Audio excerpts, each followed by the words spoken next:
Thank you. You don't wanna hear Are what they I from said. Ireland? No, you don't wanna hear what I said. Listen, I could give CDL shit. He what? I only eat things with no more than 3 ingredients.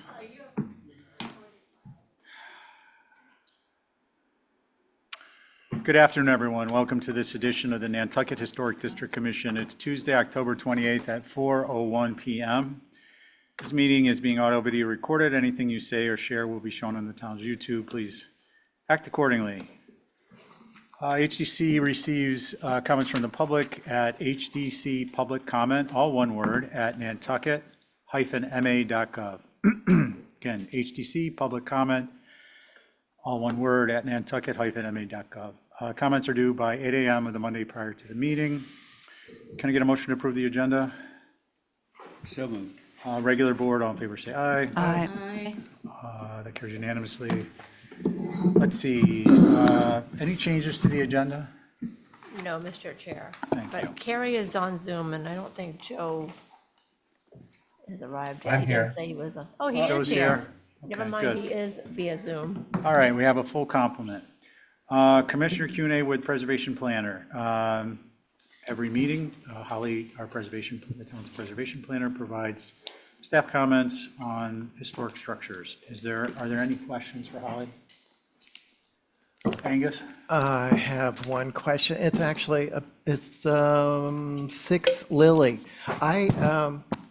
I've gone through the guidelines and we've reviewed this a few times, but Holly, could you please explain why it's not appropriate? Thank you, Angus. Through you, Mr. Chair. Moving this structure, basically, it's an Underhill cottage. It would alter the historic streetscape, which was highly inappropriate. There were also multiple commissioners at last time that said that they weren't in favor of that. Building 1 Nantucket Mine and the Secretary of Interior Standards recommend additive massing to be subordinate to the historic structure, not be such a large addition. It should be reduced significantly and not moved and alter the streetscape. Thanks. Any other questions? I'm good, thanks. Okay, good, okay. Thank you, Holly. Consents, any recusals? We have one, right? Yep, And one consent. Yeah. but no recusals. No. Okay, can I get a motion on consents? Motion to approve consents.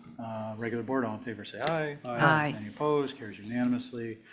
We are, just like that, on to carry over a commissioner's request from 9/23, 10 Marble Way, otherwise known as September 23rd. Let's see, we have a seated board. Good evening, Chris. Your board is myself, Commissioner Oliver, Commissioner McLeod, Thornwell, Carrie is here, Commissioner Thornwell, and Commissioner Paul. Why don't we, let's see, Fiona, if you would be so kind as to advance through, and Chris, let Fiona where you want to be as we go. Okay, We're thank going you. to start with Lot 1, Garage ADU. Okay, great.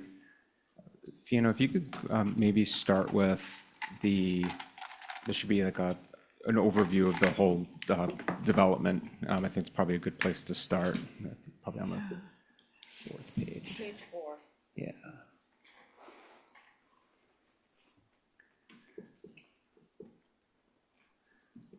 Couple more.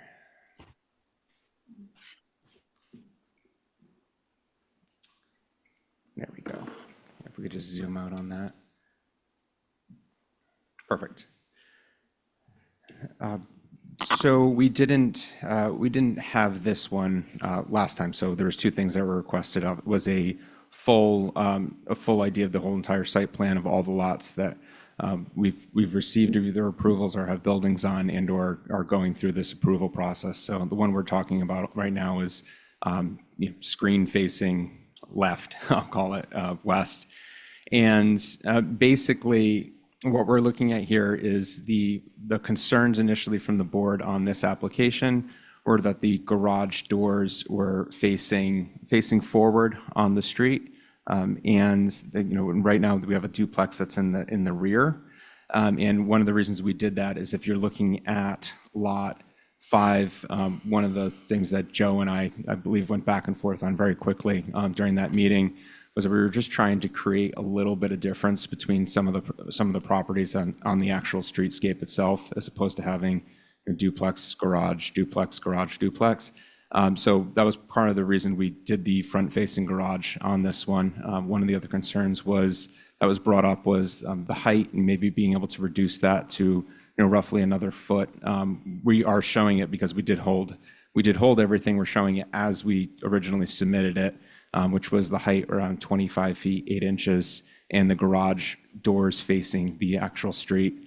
And then one of the other items was the actual streetscape. So looking at this just as a broad view, and I'm sure you did your view, if I were to go right to left on this property, everything except the 2 lots to the left are built, are on site. Everything is there. Obviously, we haven't done the landscaping on the front. We haven't done some of those features yet until construction is completed, and understanding that's part of it. The property, again, the garage is 25 feet, 8 inches in height, natural to weather on the trim, black windows, black roof, and looking forward to any of your comments. Thank you. Thanks. Fiona, can we go to just a shot of the elevations, please? Again, not regular board, myself, Val, Angus, Carrie, and Joe. I'd be happy to start. Val, and then I'm going to telegraph, it'll be Joe, and then Carrie. Okay. Go Can ahead. I? Okay. I think what's important to remember here is that this side of the street is C-Tech, which is a mixed commercial residential zone. And across the street is only residential R20. So there is a disparity between the 2 sides of the street, but that is predicated by the zoning they're in. This whole area was created for people to have businesses and residents in the same area. I appreciate the height. We often get garages that are like bordering on 30 feet because there's an apartment above. And if you did go out there, if you didn't go out there, you shouldn't say anything. But if you did go out there, you'd see the buildings that are there. And if you look at the streetscape, it's clearly going to be as minimal as they can make it and in keeping with the rest of the neighborhood on that side of the street. Behind all of this, on Bartlett, are ginormous garages with apartments above. So I just wanted to start off by pointing that out, and I think this is appropriate. Thanks, Val. Joe? Yeah, interesting. If we were just looking at this structure alone, I think I'd want to see the garage doors behind, even though that pushes the structure closer to the street. But seeing the streetscape, this is super helpful for me because if you look at option B, you've got the third structure in from the right ends up being identical to this structure that we're talking about. And it ends up being closer to the road because the garage doors are in the back. So I'm lean towards the original the submission for all the reasons that Val said. And also I think it does give some variation to the streetscape. This structure could easily be associated with the one that's immediately to the left of it. And I think with the garage doors forward, there's still a landscape buffer, and it ends up being back from the road. And so I think it's appropriate for the neighborhood. Thanks, Joe. That's it. Carrie? Thanks. Yeah, I went out there today and I agree with what's been said. I appreciate the idea of the garage doors on the back, but if it really sort of hinders the use of the property, I'm okay with it, simply because there are no other ones in this row with garage doors on the front. So I'm okay too. Thanks. But on the street, Thanks. there are. Angus? Yeah, I've been out to this a couple of times. The last time I really took a closer look with this in mind, and there really is a difference in the feeling of the streetscape since this has gone in. And I hear Val's point about the zoning being different, but the zoning doesn't really say anything about the character of the street changing. It's about what you can do with the land. And so I feel like my responsibility on this board is to maintain the streetscape, the character, and the setting. And this development of over a dozen houses where there would normally be 2 or 3 or maybe 4 is really filled this in a way that changes the character of this street.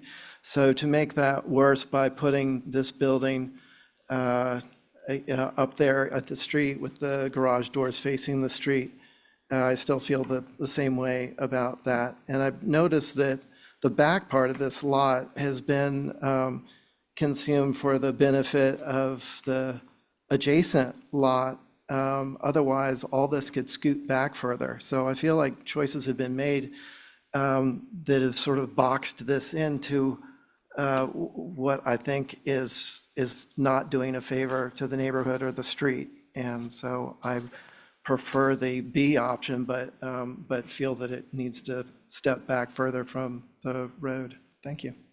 Thank you. I think that leaves me. Can we go back just to plan for a later comment? Obviously you've got no vegetation, and then you got 2 options for doors. But the vegetation that's here is, I think, wonderful, but it's not something that's going to make this presentation is easily 5 to 7 years, probably closer to 10 years out. So I just want to point that out while we're looking at it. Can we go back to the site plan? While we're doing that, I want to say I do appreciate, I gave you a thumbs up, the streetscape is helpful. The overall site plan is, there is going to be a request for a little more sensitivity as a result of it. So it was beneficial to me, and that it highlights something that I want to see if we can address in these applications as may be applicable and otherwise by the applicant as a good faith gesture. I want to address a couple of points first, not as point counterpoint, but just with respect to HDC and so on and so forth. We are not obviously in the old historic districts, and their character and setting and fabric are an element of really the identity of the island, and a great amount of sensitivity is required there. Outside the OHDs in the guidebook, even alternative use materials are encouraged, which the HDC never approves. So here, for me, sensitivity with respect to character and setting relates to, one, the vocabulary of the fenestration, both with respect to appropriate sizing and proportions. The overall proportion of the fenestration relative to the facade, the respective facade, and of course the size of the buildings. And I think in all those regards, these have been fairly sensitively developed, and I appreciate that. Where I am sensing a potential issue, and unlike some of the other, where I'm sensing a potential issue is with respect to the vegetative screening along Marble Way.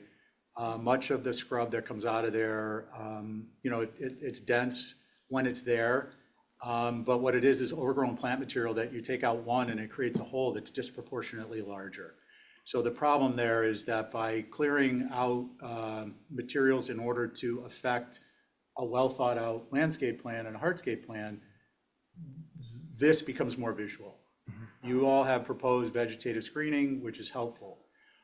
Where I'm not seeing vegetative screening is the alleyways created by the common driveways.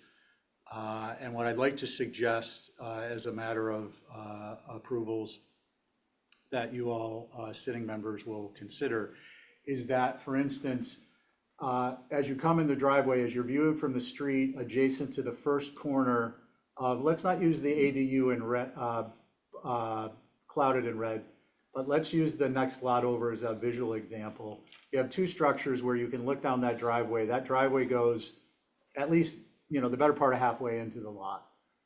And what I would suggest is in that location, in the location of the structure, the ADU that's being proposed, but further in. And then at the next set of lot over, the next two lots over, which would be the second and third lots in from the right, is that there would be, you know, like oak sentries planted on the corner of the house. There, or liquidardum silhouette, or what? Liquid amber? Liquid amber, thank you, or European hornbeam, or something that's more columnar, but what you're doing is you're introducing a landscape element that's columnar that will break up visually with vegetative material that we all love and appreciate. It won't break up looking down, but it will break down the alleyways created by the common driveway, but it will create a known element, a common element that we can all appreciate. Cheap money, easy to do, major improvement, and certainly over time, as those plant materials mature, it's really going to help to bring, trees make a subdivision, frankly. So those are my thoughts in a broad sense, and on this particular ADU, I have no concerns. Mr. Chair, Yeah, you have a hand raised. and the hand raised is, hi, Victoria, would you like to comment? Hi, yes, if that's okay. Yeah, please. I came onto the meeting a little late, so I think you already mid-discussion. I assume we're talking about the one in the red bubble currently. Correct. The one thing when I look at this overall site plan, that when we approved what I believe was lot 3, it's hard to see on my phone. You had insisted that they not come, at that point, we had already approved probably 5 to 7 buildings, whether it was the garages and or the duplex. And at the time of that approval, you had said that they should not come closer than 17 feet to the front property line. And this looks like this is closer than any of the buildings on Marble Way. So that's a little troublesome, just dealing with how overwhelming it feels. You know, as we've said at prior meetings, I know that everything he's doing, he's allowed to do by right. But again, we have 11 dwellings, 4 commercial spaces already built, and he's proposing, it looks like 5 or 6 more dwellings and an additional commercial space. So getting any closer to Marble Way than we already have feels fairly uncomfortable. Thank you, Tori. Yep. So that's where we are, and how would we like to address this application? Commissioner, may I make one just comment towards that? I just wanted to say, if the garage doors were in the front, then you'd end up about 30 feet off of the road, just as an FYI, versus what we're looking at there if we were to put the garage doors in the back. I understood, but I was talking about the property line, not the street. Oh, sorry. That's what the discussion had talked about at the last approval on lot 3. Tori, I don't have crosstalk, please. So Tori's comment was it's 17 feet. You commented to provide some additional information. Commissioner Oliver, were you? I was going to make a motion to approve with the version with the garage doors facing, because they can be farther back. Facing which way? If they're facing the road, they can be farther back off the road. And the parking would be in front, right? That's correct. Okay. Okay, let's see, we have a motion. All in favor, say aye. Aye. Aye. Aye. 2, 3. I'm an aye. I would prefer the garage doors not in front, but that's okay. Opposed? Aye. Okay, so that's 4 in favor, 1 opposed for the record, Angus opposed. Okay, Chris, Mr. Chair, yeah, you have Troy's hand is raised again. I saw it, but there was a motion on the floor. Tori, you can jump in on the next one. We had a motion on the floor, so I wasn't going to open back up for debate and discussion. Okay, we're on the agenda, Lot 1 duplex. Chris? Okay. Yes. We're going to go with the same board unless, yeah, that's how we would typically do it. Let's follow our procedure. Okay. So this particular duplex is going to be behind the garage that we were just looking at. This is pretty much a duplicate of what we were considered to be Lot 5, which is the duplex was just on the street versus off towards the back. The structure starts roughly 100 feet off of the road. The comment with the last one that we received approval on, that was again the exact same dwelling, was bringing in the shed dormers a little bit more if possible. So we actually did do that on this one, a little bit more than the previously approved drawing that was on Lot 5, which is the second one in on the right, just for context. And it is, we kept it under 28, so it's 27 feet, 5 inches. And it is 26, and same as the previous as far as black windows, natural to weather trim, a black roof. Thank you. Thank you. Same board, I do have a question, and I'll see if anyone else have a question. Can we go back to the site plan, please? Chris, with the prior approval, which was to have the doors forward on the garage ADU and to move that back, does that alter the site location of the duplex that you're presenting now? So I think if we scroll one more, as we were showing two alternatives, just as a, So there's a matching site plan. there is, Okay. correct.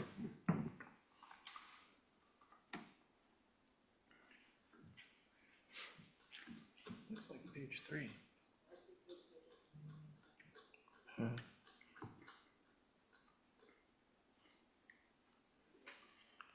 I'm sorry, I don't have the pages in front of me. It might- Can we click the page view and we'll be able to see it? There, that's the, There it is. there it is, yeah. So that's what I was saying with the 30 feet from the front. Okay, so this is the accurate plan relative it to is. the determination just made? Okay, Correct. just wanted to make sure. Yeah, no, thank you. Okay, who'd like to begin the discussion? I will. Okay, Val. This is exactly like a house that's already built there, so if you're struggling with what it's gonna look like and you went out there, you would see. It's a pretty handsome building, and now it's behind another structure, so I have no concerns. Okay. Tori, I'm going to have you go ahead while your hand is still up, if it's still up for this.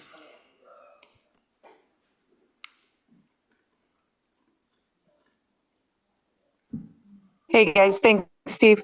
I'm just wondering why we're approving things relative to the line of the road versus the line of the property line. Who's we? The board in the last application. I'm not quite sure what you mean. Could you articulate that? Sure, if I understood the motion correctly, the last application was approved relative to the road, not the property line.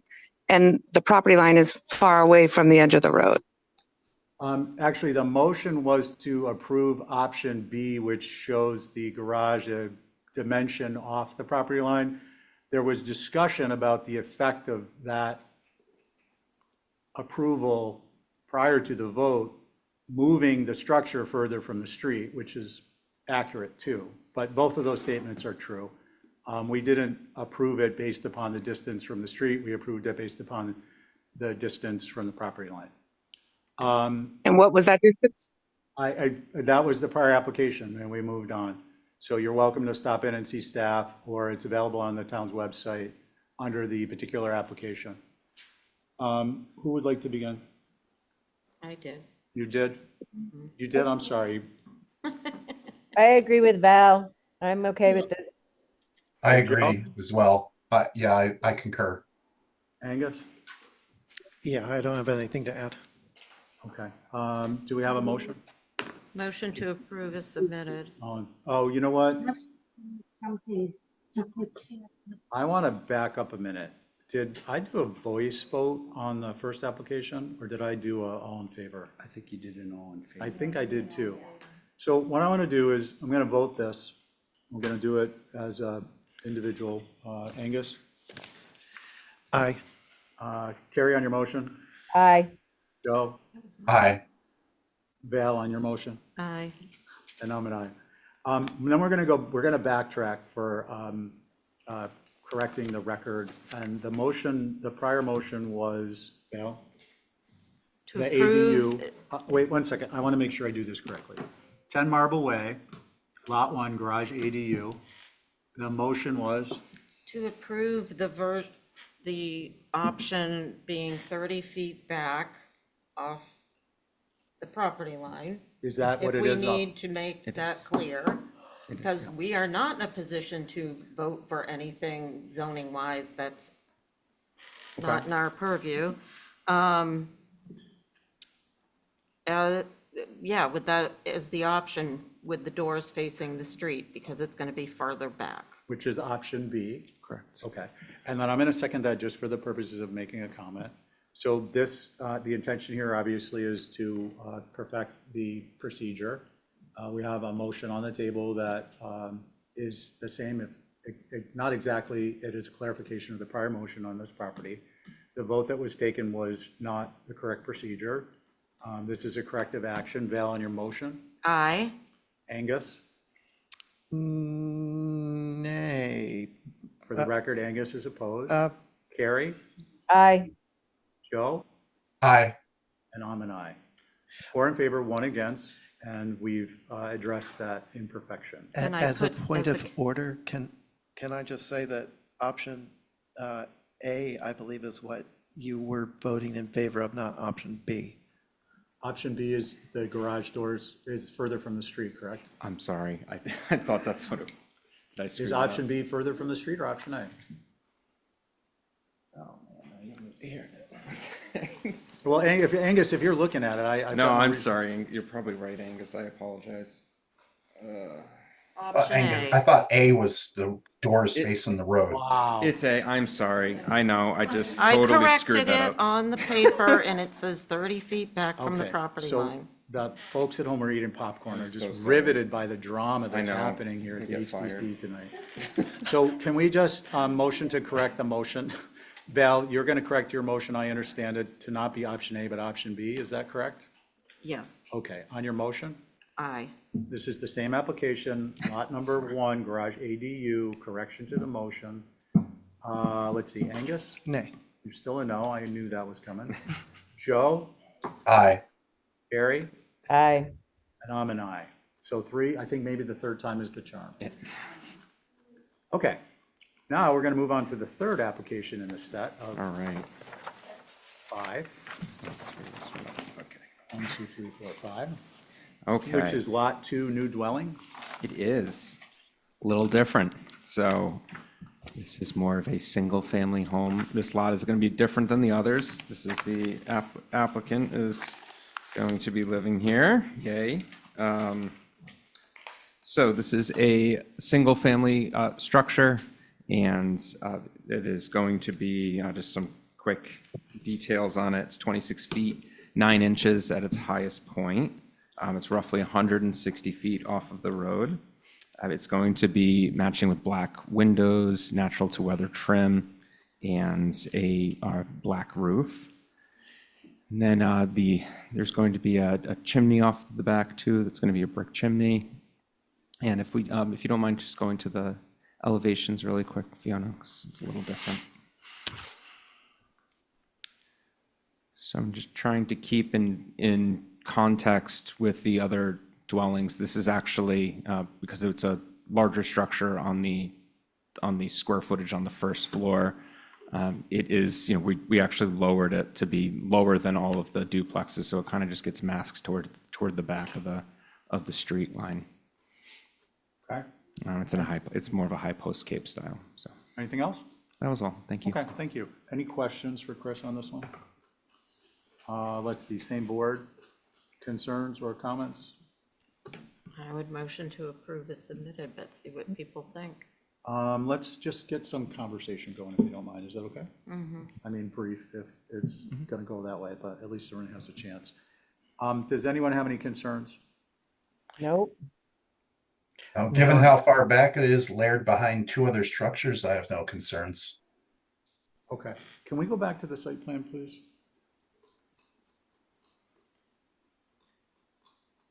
And scroll down just a little bit. Is there a reason the vegetative screening at the rearmost end is black and white? Or I should say profiled and not colored? It was a drawing error. It's already planted. It's just layers. Okay, no, a CAD layer. Okay, just if there was some significance, I wanted to be aware of it, and then we could have a discussion.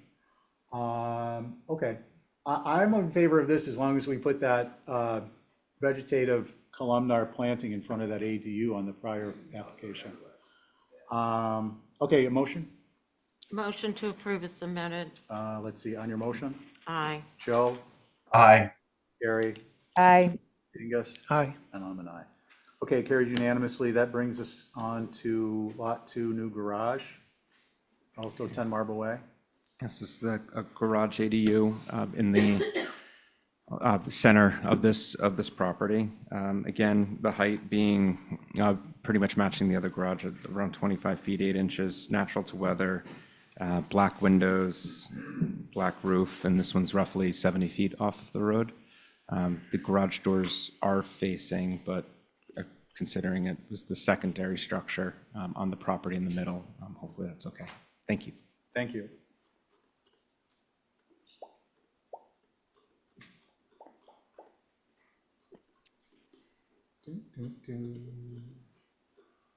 Thank you, Fiona.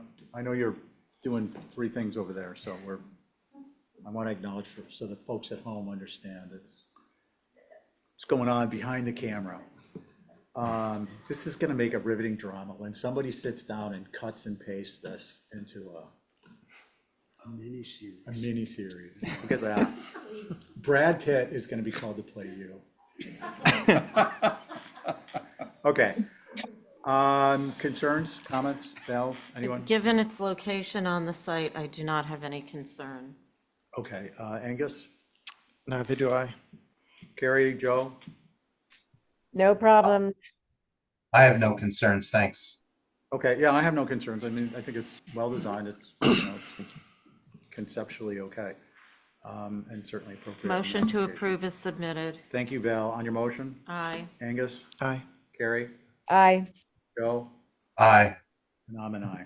That brings us to the last of the group here, Lot 2, new cottage. Yeah, so this one is it's kind of just a cute little cottage. It's roughly 24 feet in height because it's being closest to the street. We tried to keep it as low as we could. It's roughly, again, around 30 feet off of the road. Keeping with the context as the others, black windows, natural to weather trim, black roof. It's roughly 770 square feet on the ground coverage. And that's what I got. Okay, thank you. Thank you. Questions? Comments? Okay.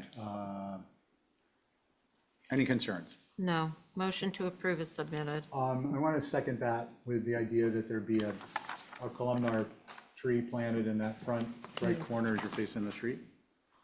Can Do you- we write that in somewhere? Yeah, and we'll just make it part of the motion and write it as a condition. Are you, What kind of tree? like, just a columnar tree? So What's a it's- columnar tree? Columnar tree means it's like a column. Exactly. Like those arborvitae? Well, no, more Huge. like a deciduous, let's call it a deciduous. Not, we don't I'm need so more. sick of those.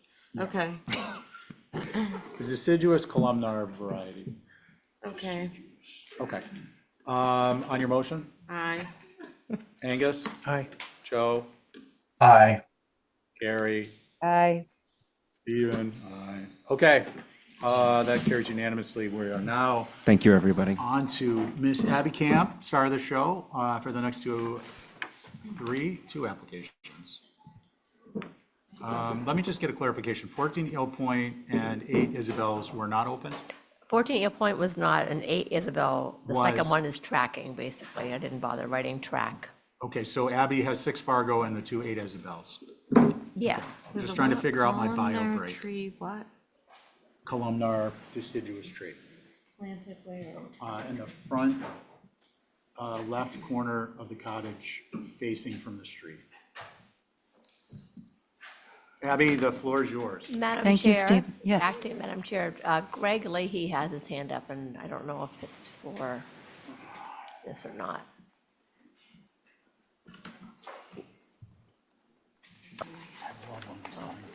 Greg, do you want us, are you for 6 Fargo? 6 Fargo, is the applicant here? He's not here, but I don't I know. thought he was just here. Oh, I didn't see him. Greg Leahy, are you here for 6 Fargo?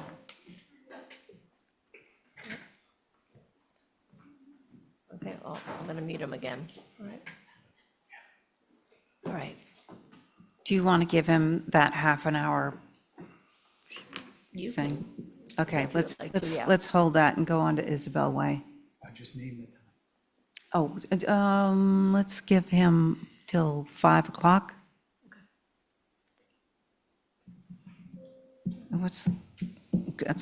That's Bo Barber? Or who, Yeah. is that the? Bo app? Barber, yeah. Yeah, okay. Let's give Bo Barber until 5 o'clock. So Isabel Way, What happened if, Eel Point? Are we skipping I don't that think one? we're, oh, yeah, yeah, let's do, it did, am I chairing that? Madam Chair, Greg Leahy has his hand raised again. Okay, let's hear what he has to say. Greg, go ahead and speak. Oh, hello. How you doing, everybody? Can you hear me okay? Oh, Tim, hang on 1 second. Stand by. Greg Leahy, would you please? Are you here for 6 Fargo? He's not responding. We can't hear you if you're trying to speak. Found unresponsive.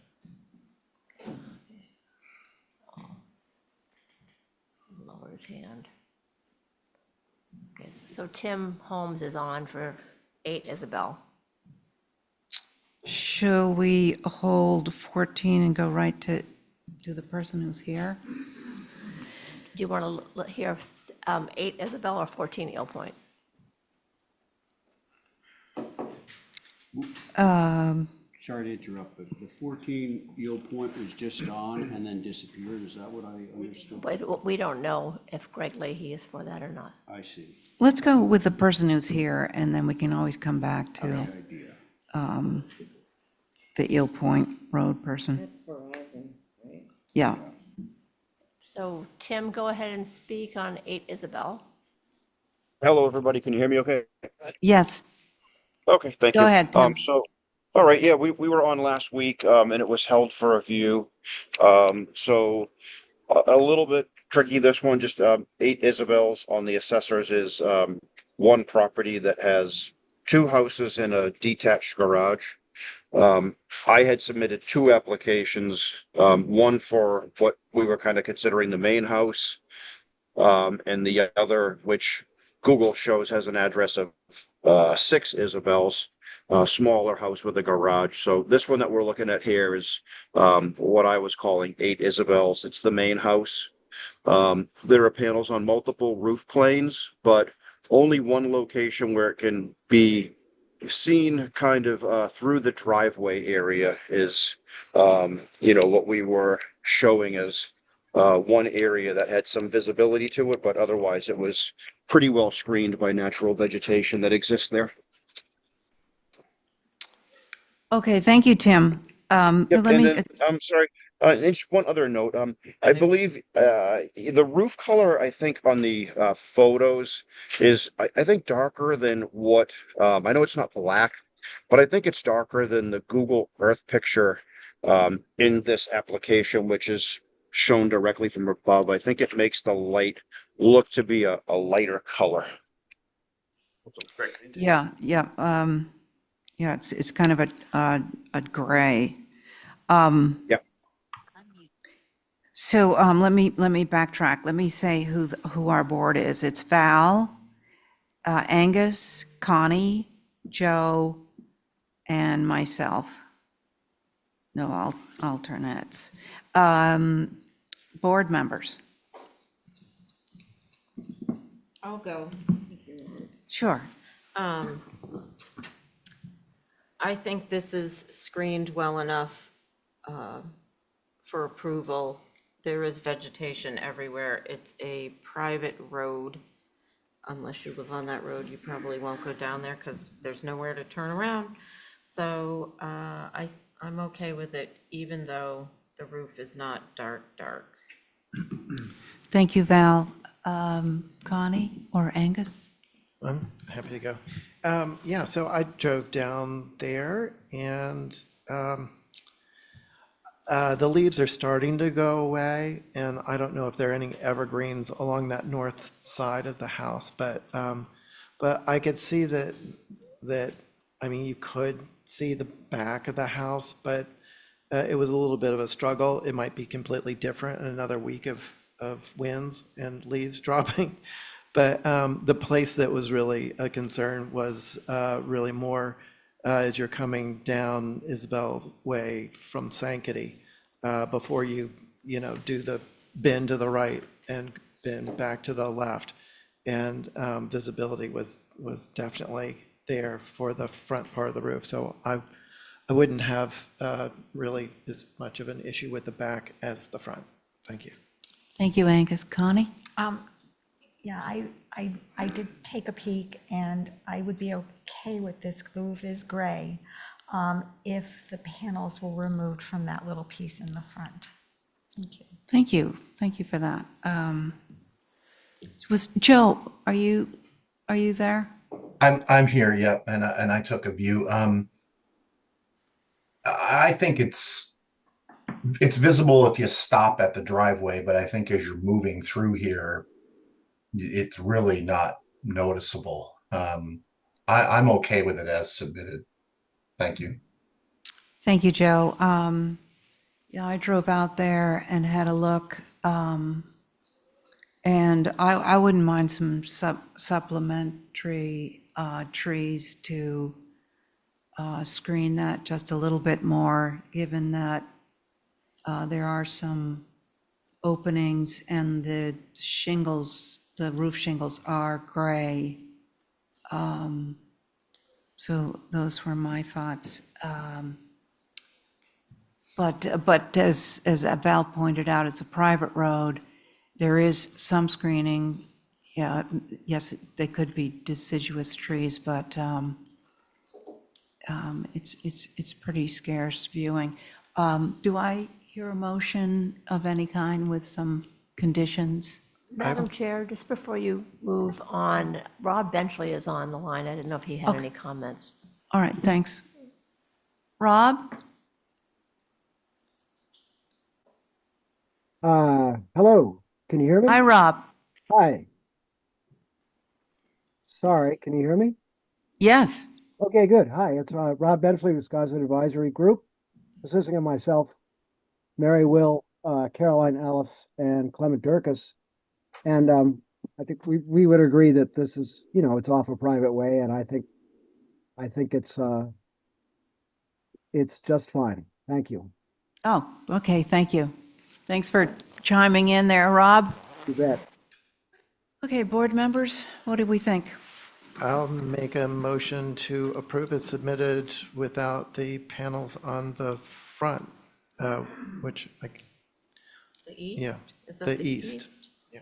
Okay, thanks for that motion. On Angus's motion, Connie? Aye. Val? Joe?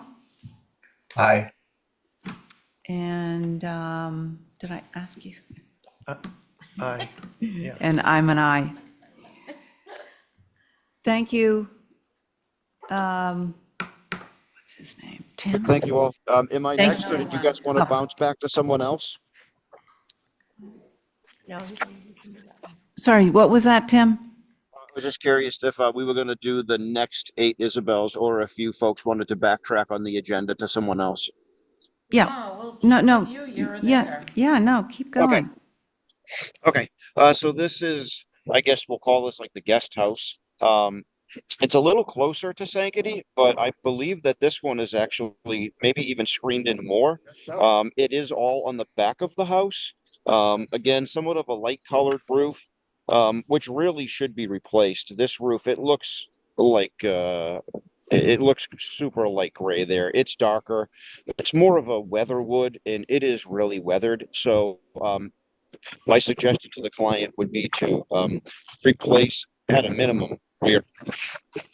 This is the neighbor's house, which really helps to block the view of what we're calling here, or at least I'm calling 6 Isabels. So really can't see it on the house at all because it is on the back. Sorry, I'm at the dock. Um, and the other portion of this is some panels on the side of the garage. And that's what I can think. Tim, so you got a little garbled there. What were you going to suggest to the owner that they do to the Oh, roof? yeah, that they replace the roof at a minimum on the rear of the house. Those shingles are, they're cooked. It would be wrong of me to just go ahead and put solar on there without replacing those shingles. They had this. So if we do that, we would do it in a black. Okay, great. That's what I hope you had said. So, all right, thanks, Tim. Let's go to the board. Angus? Sure, I'll start. So I appreciate all the panels being on the back and the side of the garage that I don't think you'd really see. The only one panel that would be a concern is the east side of the east dormer, facing east. Thank you. Okay, thank you, Angus. Connie? I am okay with this, especially if they're going to suggest the black roof. Great, okay. Val? I'm with Connie. And Joe? I agree with Connie as well. Okay, Connie, do you want to make a motion? A motion to,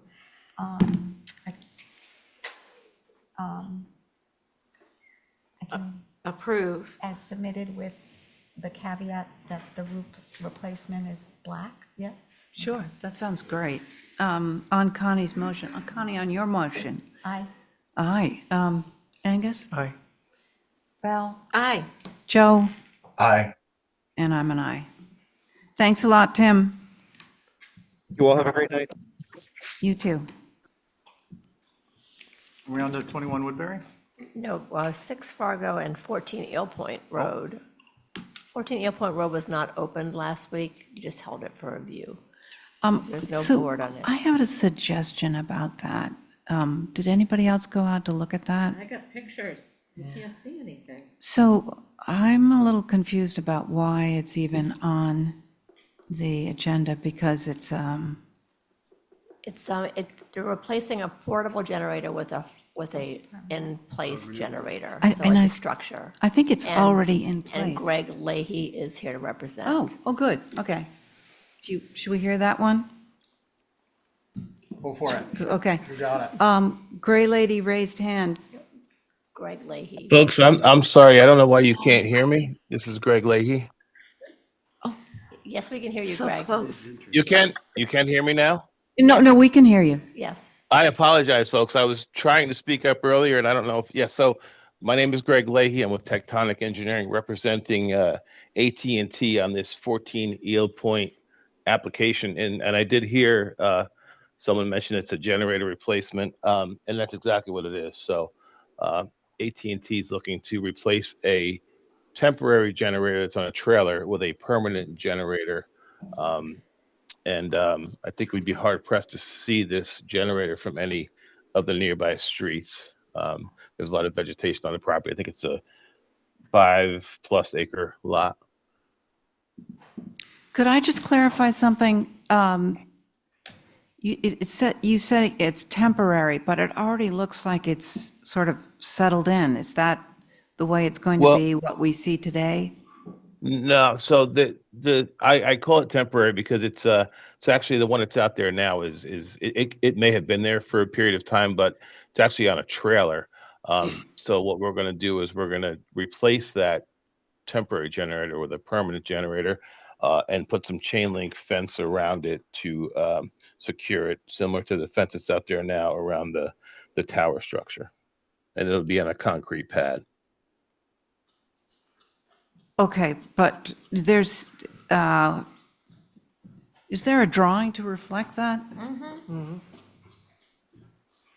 Could we bring that up on the screen? Or a picture. Picture.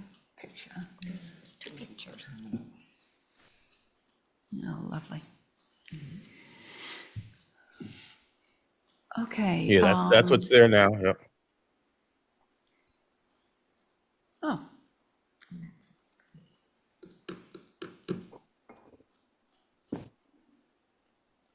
all right, board, thank you. Board members, I'll go if you want. sure.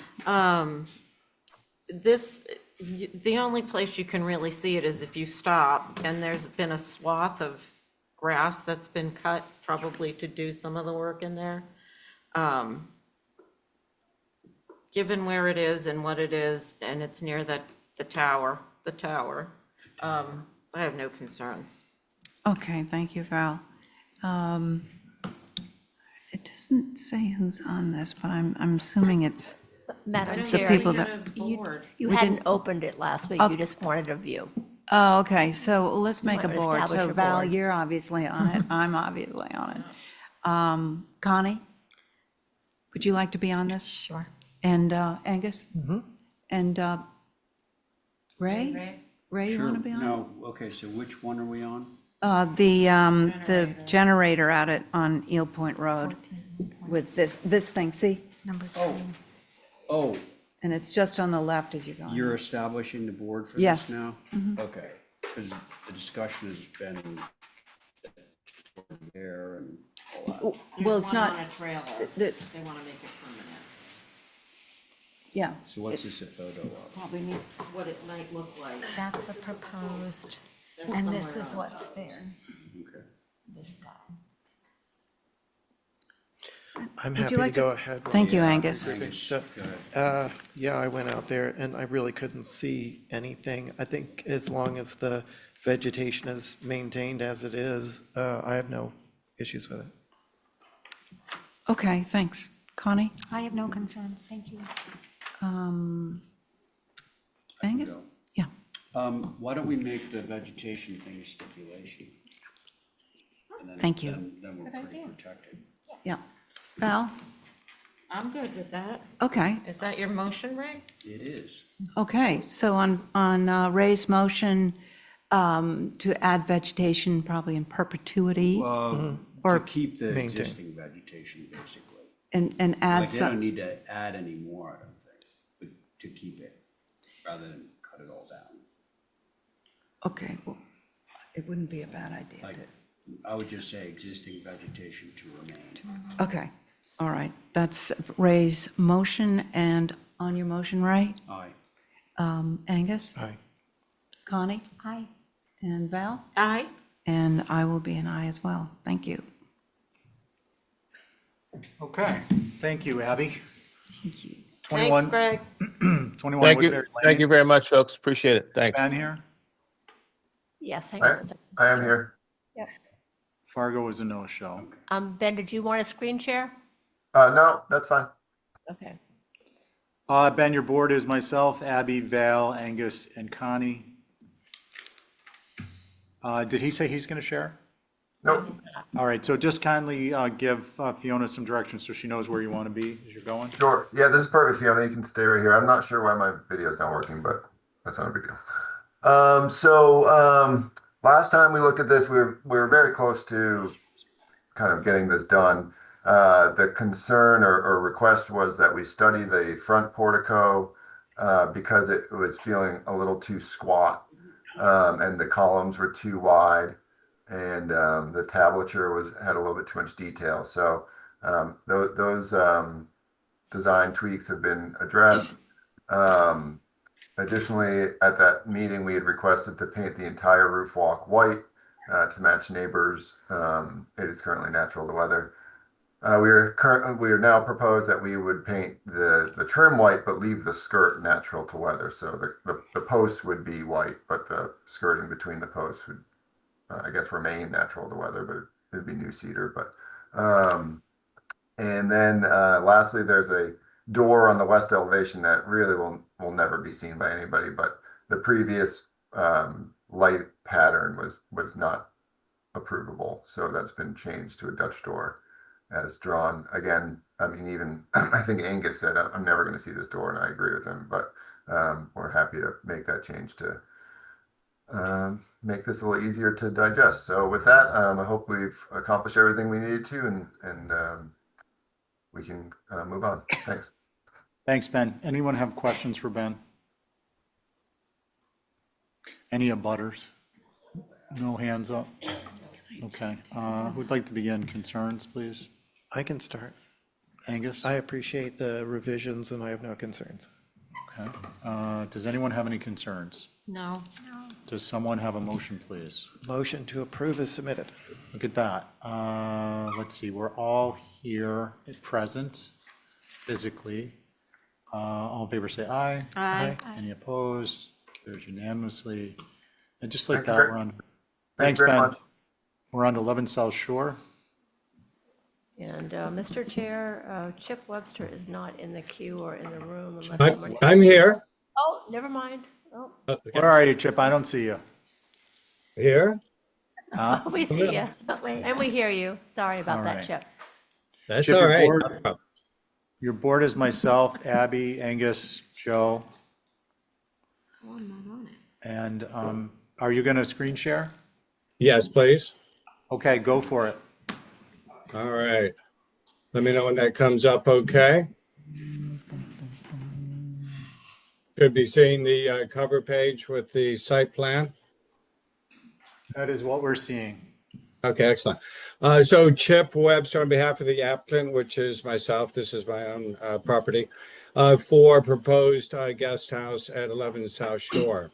You saw this, it's been some time back, but to remind you, you can see on the locus on the corner of South Shore Road and Warrow.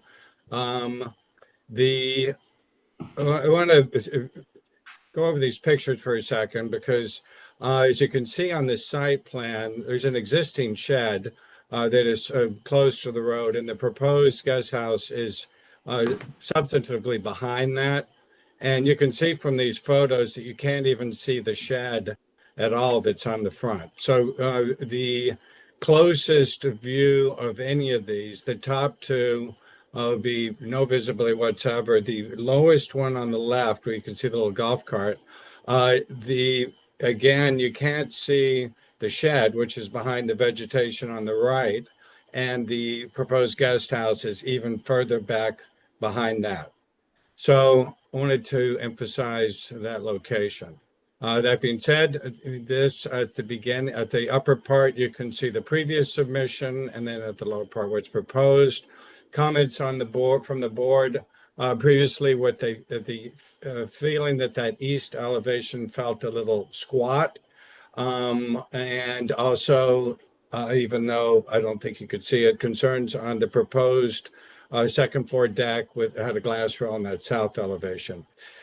So you can see we have removed all proposed second floor decks, any associated railing and doors on the second floor. We've changed the form to be a little more cottagey.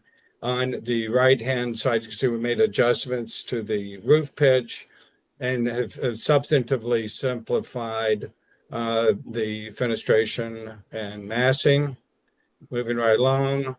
On the left is the side that would face the Surfside Crossing property. Again, you wouldn't see that at all. And then the right-hand side faces directly into the back of the lot.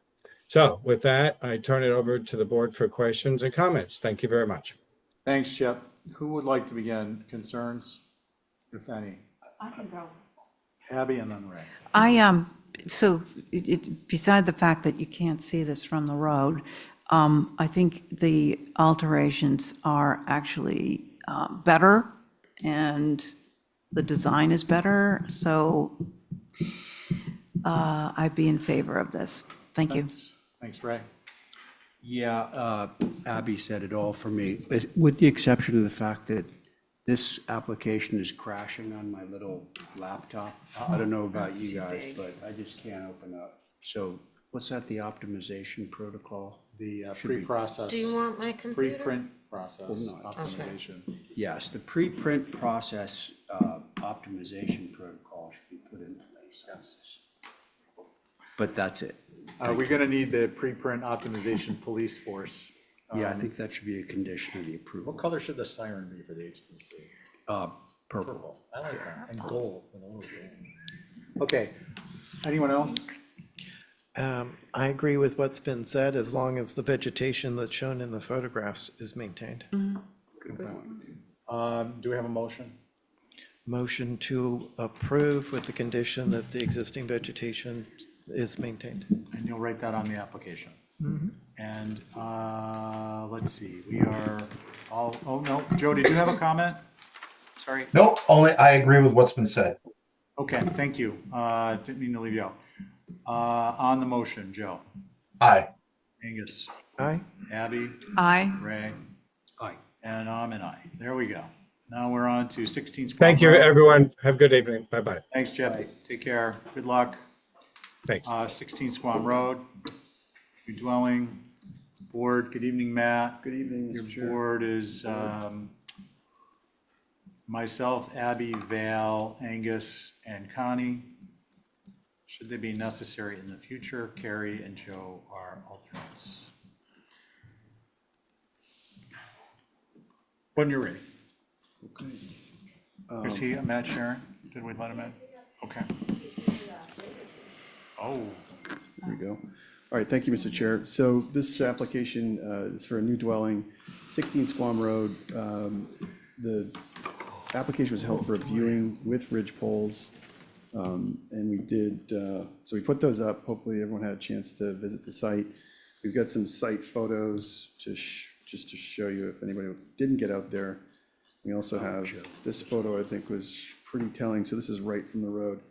If you zoom in the distance, you can kind of see the very, very tip top of the ridge. That's the highest 2 points on the property. So it's set back pretty far from the road. Wow, that's It's actually set back 600 feet from the road. There's a 20-foot elevation change from the road. That was also a specific question from the board. And so we've provided this section here just to show you what that looks like. You can kind of see, let me zoom out here a little bit. So that's a site section, just to give you a sense of what the topography is doing. And we tried to scale the trees accordingly. And then the upper two sections are basically, because it's such a long section, we thought it would be helpful to kind of break it up into two pieces, if you will. But given its distance from the road and the existing vegetation, this is also is a MESA habitat, so we have a very specific area of clearing. So we won't be able to actually cut down trees other than the building envelope that's specified on the site plan. So I think those are the only two things that the board had requested. So, and then we also, just FYI too, even though it's not going to be visible, we've done with the elevations is to show accurate, topo, but we are working with a landscape designer architect. She's got a really beautiful plan for the areas around the structure. But again, I think none of that's really going to be visible. So with that, look forward to comments from the board, Mr. Chair. Thank you. Thanks, Matt. You guys know who you are. Any concerns? I have some concerns. Abby? A couple of concerns, actually.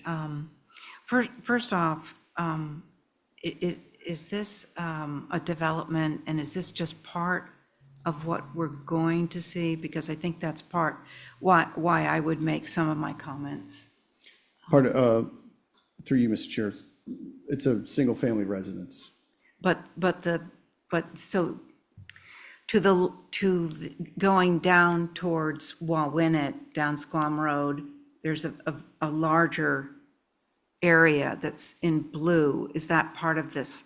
Is this part of more houses going in there, or is this just a lone? There will be, and I just pulled up the site plan. So the plan is to, at the furthest distance from Squam Road, there'll be a main house, and then we will be before you shortly with a garage with a studio above it.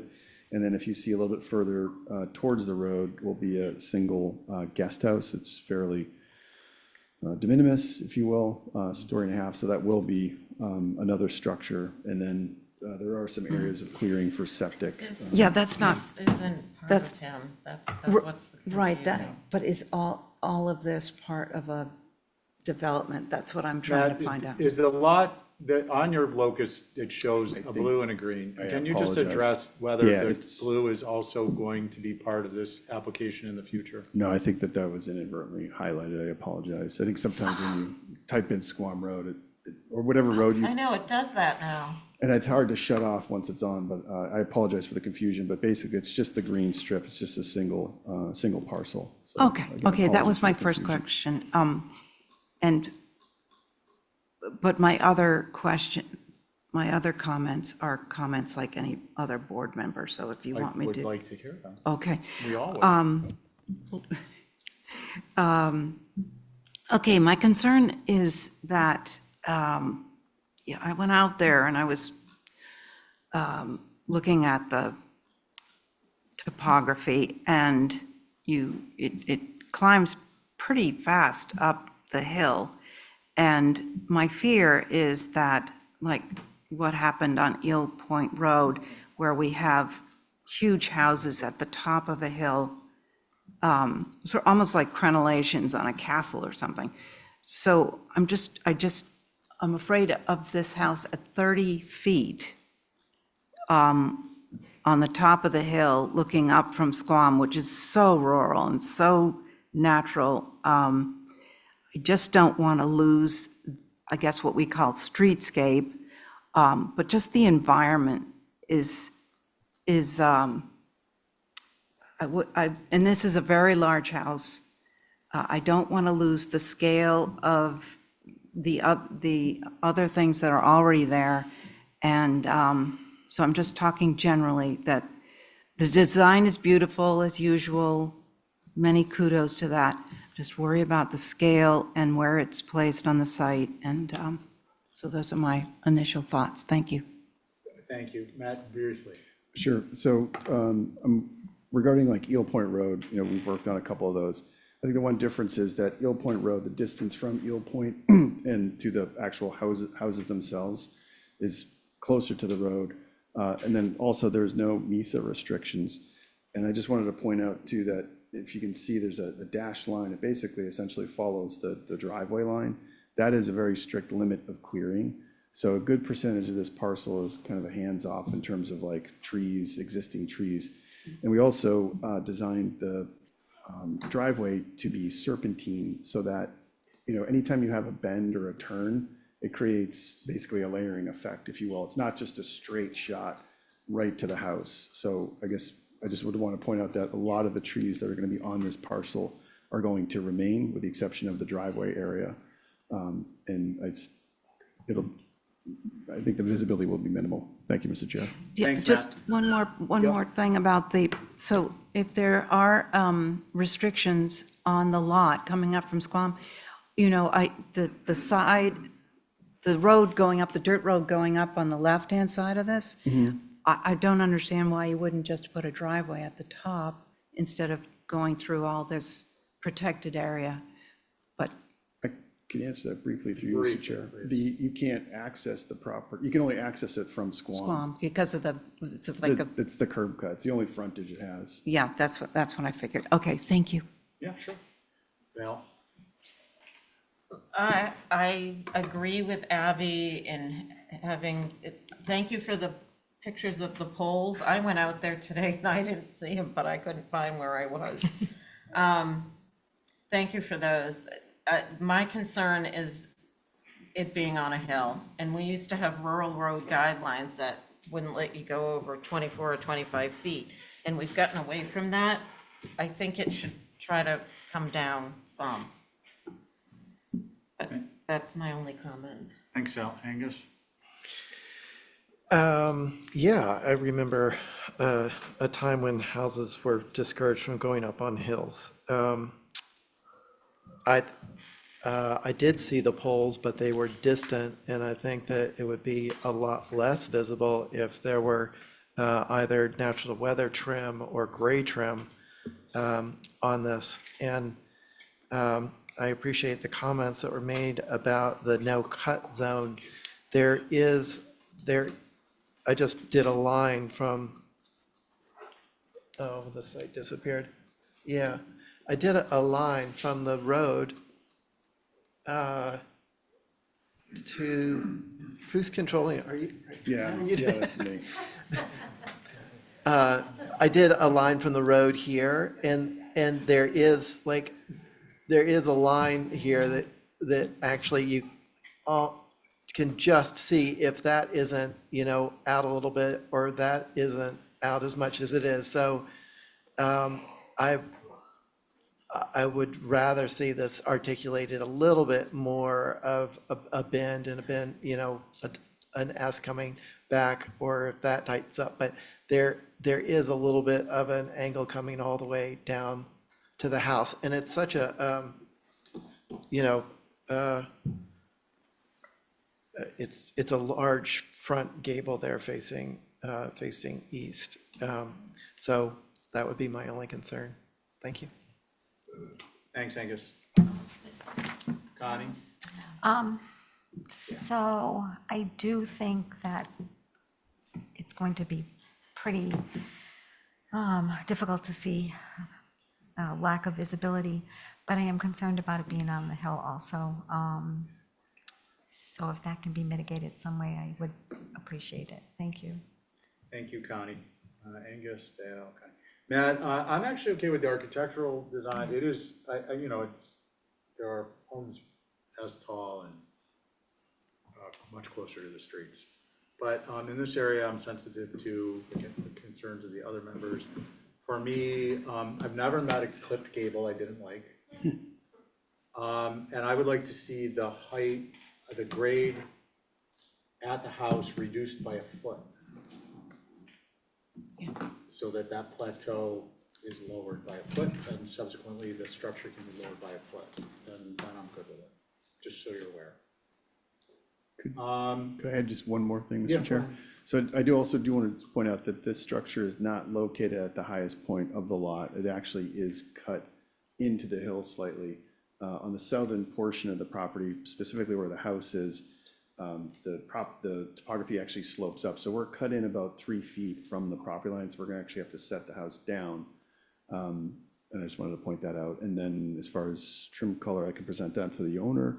And the last piece is that outline was designated by MISA. So in terms of its ability to maneuver, we don't have a lot. However, having said that, it's also like very restrictive. It's not the kind of thing that we can be like, oh, we're gonna go out beyond it. So just if that's. Can I get a clarification? When you say outline, you're referring to the footprint? No, there's a clearing. I'm just gonna try to zoom in here. You can kind of see it's the. Oh, the clearing area. Yeah, there's a line Okay. that indicates a clearing area. It's this kind of gray line. And that is a very hard stop. Like we cannot go beyond that. It's actually, I just noticed their driveway's going over it a little bit, but we're not really allowed to do that. So that's enforced by entities other than us. And, but thankfully it is. And I think that ironically, there is a pathway to get up there and it does follow the topography. It's this really beautiful path, if you will. And it kind of works around the landscape. But I think that that's fortuitous in this venue specifically because it's not just a straight shot. I agree with you. You probably, if you shot a laser, you might be able to get a straight shot. But I think with the height of the existing vegetation, because it's serpentine, the visibility will be minimal. But anyways, I got some good feedback to come back to the. I just want to broadcast, I was like, this happened on the Mill Point property that's set back. I'm gonna stay true on that reduction of 1 foot. Yep. I think that's important. Abby? Matt, I just, or anybody that will listen to me, I wanted to think about the roof walk again and what the materials are, and that it's going to add, like, I don't know, another 7-9 feet to the top of this. And I'd like people to think about that adding to the height of this. I don't know what you've called out materials on it, but. Through you, Mr. Chair, we could go with a natural trim, but theoretically, the railing itself only has to be 3 feet above the ridge. But I think between the topography, the overall height of the structure, there's, and potentially, trim color, I think there's a couple of things that we can do that would be acceptable to the board. Thank you. Abby, anything else? No, thanks. Matt, this one is kind of steering me towards best practices I wanted to put in place some years ago and I kind of forgot about. So thank you for reminding me. You're not going to be thrilled with it, but I think the skirt should never be more than the height of, the railing plus 6 inches or some number that proportionately looks appropriate. And if it is, then there needs to be a modification to offset in a material way that discrepancy, because it really starts to change the nature of the concept of a roof walk, especially when skirted. And I think the other alternative is that if it, like this proportion is viewed from the front, would necessitate, to my mind, and I think Abby, made a good point, that this would not be skirted. I presume it'll be a wood, red cedar shingle roof, and that the roof walk would be natural. I'm not suggesting that means it's passable, but I would want to see that in the next rendition. Yeah, okay? Yeah. Just that, I think you're gonna get a lot of pushback on that when we get down to nuts and bolts. Anything else, other than a motion to hold for those revisions? Yeah, one last thing to Yeah. just keep in mind with the next round is, it's straddling, I was so focused on the rest of the building. Is to have it be one bay wide straddling the ridge. And then there's a secondary ridge that makes sense to straddle as well. I'm not positive, but I think there's a way to do that. And that would deal with a lot of the long skirt issue. Thanks, Angus. Okay, you were gonna follow that with a motion for revisions? Motion to hold for revisions. All in favor, say aye. Aye. Aye. Any opposed? Carries unanimously, bringing us to 6 Thank you. Lily Street. Matt? Okay, thank you, Mr. Chair. So the last time we looked at this, I'd say that the primary request was to take, you can all see my screen here, this secondary additive mass, this addition, and push it further back. So again, just to recap, we actually did reduce the building width, shifted it slightly. They were minimal, but it was where we could do it, we did it. But we basically were able to take where the kitchen is and push it back, which was a specific request. It did cause some domino effects on the interior, but I think we're able to navigate that. And by doing that, we added some square footage towards the back, which I don't think is really visible, but it seemed that the consensus was push that section back. And so we've done that. And so I think that was pretty straightforward. So with that, look forward to comments from the board, Mr. Chair. And again, we also reduced the height of it, the overall plate heights across the board at the last round of revisions. So that's all I have. Thank you. Okay, thanks. Let's see, there were comments from Wisconsin Advisory Group, Holly's comments. Does anyone have any questions? Or is there anyone in the queue who wants their hand up? No, Mr. Chair. Thank you. Board, Matt, is myself, Abby, Angus, Carrie, and Connie. Concerns, anyone? Yes. Angus. Primary concern is the overall scale still, and the moving of the structure. As far as I know, there hasn't been a move of an underhill for the 100 and how many ever years that they've been, 140 years that they've been around. And so that's a concern, and just the volume of the proposed addition changes the proportions and the scale of it. The addition is still more square footage on the ground than the existing house.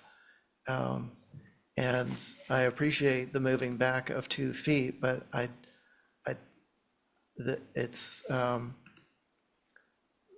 don't believe I was the only person asking about or requesting the house not to move, or the size of the addition changing. And so the 2 feet really doesn't approach what needs to be changed with this proposal. Thank you.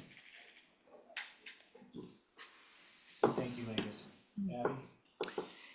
Yes, so to me, when I look at the existing and the proposed,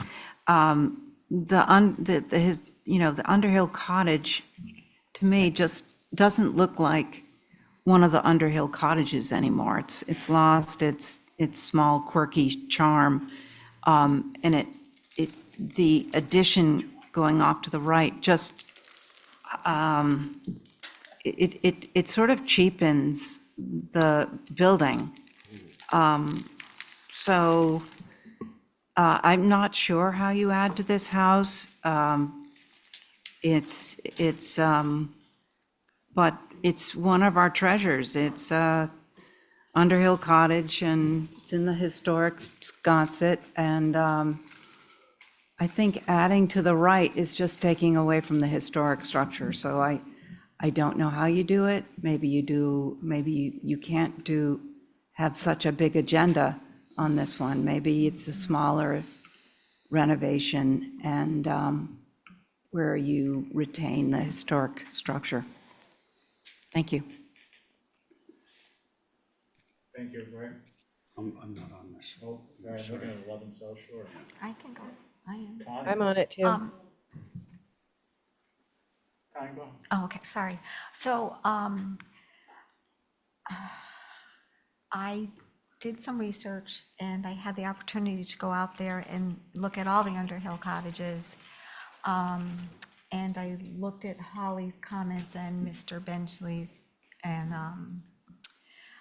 I agree that I'm having my concerns are moving this, and that the addition, it just overwhelms and takes away from the uniqueness of the Underhill cottages and what I think they were built for. I think Mr. Underhill wanted them to be simple summer cottages, and this just overwhelms the structure. So, and like Abby, I'm not sure how you would do any modifications to this to take away from that charm, but yeah, I'm having some concerns over this one. Thank you. Thank you, Connie. Carrie? Thanks. I agree with everybody to a degree, but because I still do see the original cottage here. The main elements of that, at least that main facade, are still visible. I do think that it should not be moved and that the addition should be more subordinate to it. But I also think that Matt has done a good job in trying to use the elements that Underhill uses. And the scale of it is growing probably too much, but I do think the vernacular is still there. And maybe it's just a matter of reducing the program and, you know, making the existing stay the most prominent element. It is getting a little bit lost, but I still see it very much. So I appreciate that. Thanks. Thanks, Carrie. Okay, so that leaves, I think, Abby's one and Angus one. I guess that leaves me. Matt, can we go to the actual allegations? Sure.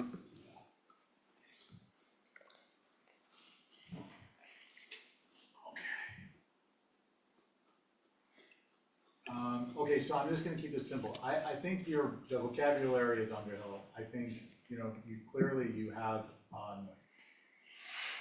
the perception that this is too tall, too much mass, and I think it actually I would be in support of lowering it 6 inches. You're moving it, I'd be in support of mud sealing the whole thing and bringing the whole thing down another, that'll bring down the whole structure 6 inches.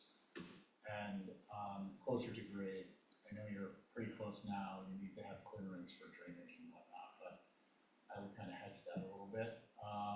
So subject to those modifications, I'm actually okay with this. Thank you. Could I just point out a few things? So there have been a number of Underhill cottages that have been moved, and we can pull those files if you like.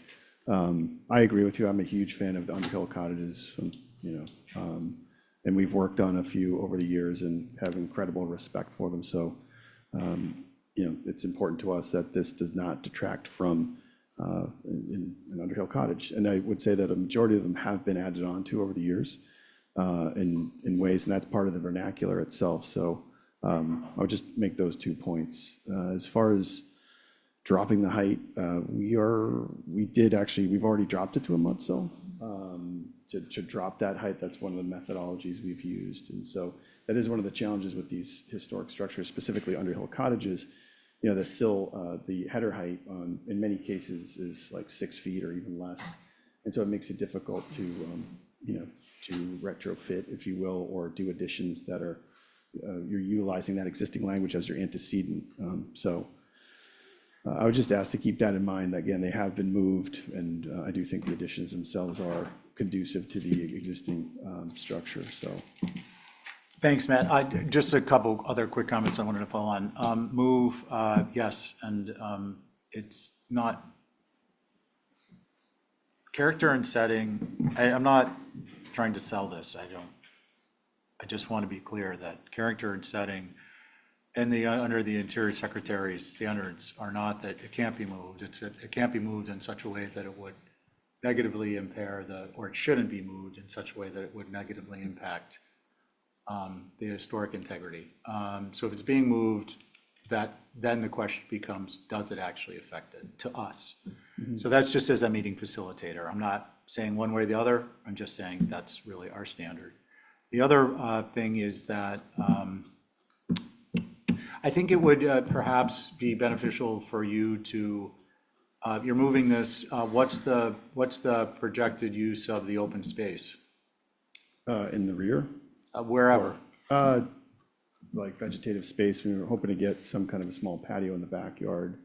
But the rest of the vegetation is, grass and perimeter plantings. So no ancillary structures being added as a result of relocating things? No, not at all yet. And in fact, we're actually reducing the size of the existing garage so that there is more breathable space between, that structure and this one. So yeah, there's no plan to build a secondary dwelling or anything like that. And the last question is, I did see a proposed garage there that seemed to be a hulking monolith compared to this structure. Can you, in the perspective views? Yeah, well, Is it just that it's closer, so it's like the fisherman who's holding his fish out, or? We wanted to show that so we actually came before you previously to remove an addition to that garage. That garage sits where it is. We're not looking to move it. So just to provide a little bit more breathing room between the two structures, we propose to remove some portion of it. It does look larger, but it is somewhat in the foreground. Okay, thank you. So I think we're gonna Chairman, may I Carrie, please. say something? Thank you. I just think if this building is moved at all, I think it's really, really, really important that none of the plate heights change on the existing structure. That if you end up needing, extra height inside at the low plates, you're going down, not raising up. And I think that's so important for any move of any of these structures. Through you, Mr. Chair, really quickly, we are not proposing to raise any existing window header height. We've taken a complete hands off of any existing window. We're not looking to raise header heights of anything. Basically, the core of this structure is intended to stay completely intact. It's a matter of doing additions to it in the most sympathetic way possible. Thank you, Matt. And then I want to clarify a comment I made earlier that I realized I confused even myself on. That mud sill is not intended to change the top plate height on the exterior wall. It's to change the interior floor level so that you're gaining the height that you will be taking out of the second floor of the addition and the addition top plate height on the first floor. So just that to me, would help downsize the perception of the addition on the first floor and the expansion on the second floor. So I just wanted to be clear what my intention of a mud sill is. I know I said something about drainage. It's been a really long day. I had some building stuff on my mind. I hear you. Real quick and There is no second floor addition on this structure, just to be clear. There is no second floor addition. The second floor is there. That's all there. We're literally just doing one-story additions. to You're the not existing. making a modification to the second story? No.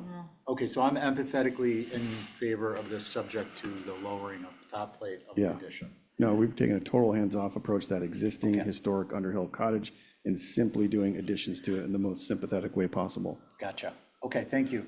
I think we're overdue for a motion, folks. I'll make a motion to hold for revisions. And I would look for that to include a move, not a move. And the mold windows are out of character, the exposed chimney's out of character. Is that a motion or is that a? These are, I'm just trying to give guidance with the revisions. Pent roof is uncharacteristic. There are just the overall size. So my motion is to hold for revisions. Okay, I just want to be clear what we're voting on. Are you suggesting that your motion is to hold for those revisions? My motion is to hold for revisions, but just Okay. as guidance. So motion on the floor is to hold for revisions. Angus on your motion? Aye. Abby? Aye. Connie? Aye. Carrie? Aye. And I'm an aye. Okay, great. Thank you. We are on to 30 North Beach Street, and folks, we need to move into the lightning round mode, I think, pretty soon. So get yourself geared up, and is there pizza coming? You know, I don't know, the last time Okay. We're gonna kind of get through these, and then we'll have some sustenance to pick up our cadence. 30 North Beach Street, Matt, new hotel building. Thank you, Mr. Chair. So I'll start with the site plan. So we shifted the building back 4 feet from the road. We made some modifications to the building and its siding, so we pulled it a little bit further back from the road. We focused on the balconies and reduced the width of them. It's taking a second for this to load. There are, three things. One is there are shutters on the existing building, and we have some renderings that we submitted as part of the submission. They were still in process, and so I have some that I wanted to show you that are a little bit more developed that show the entire campus, or the entire property in the context, if you will. But there are shutters on the existing hotel structure, so we thought that it would be appropriate to add them here on the main masses. We reduced the overall width of the second floor balconies, changed the angle of the brackets, and then I think the other request was for renderings or streetscape. And so I just wanted to kind of run you through these here. So you can see in the upper left in this section here, this is the new proposed building. This is the existing structure. And also you can see the existing hotel units that are in the back, and those are full 2-story structures in the rear. So those are what I would say part of the context. So I'll just kind of run through these really quick. So again, in terms of context, site, our proposed building is in the upper left. That's the campus there. This is a little bit further south. I thought this was a good shot. Just shows the proposed building and the relationship of the buildings, not only beside the existing hotel, which is predominantly 1 story, but the remaining buildings around it are all full 2 stories, specifically with the gym and the meeting building in the back.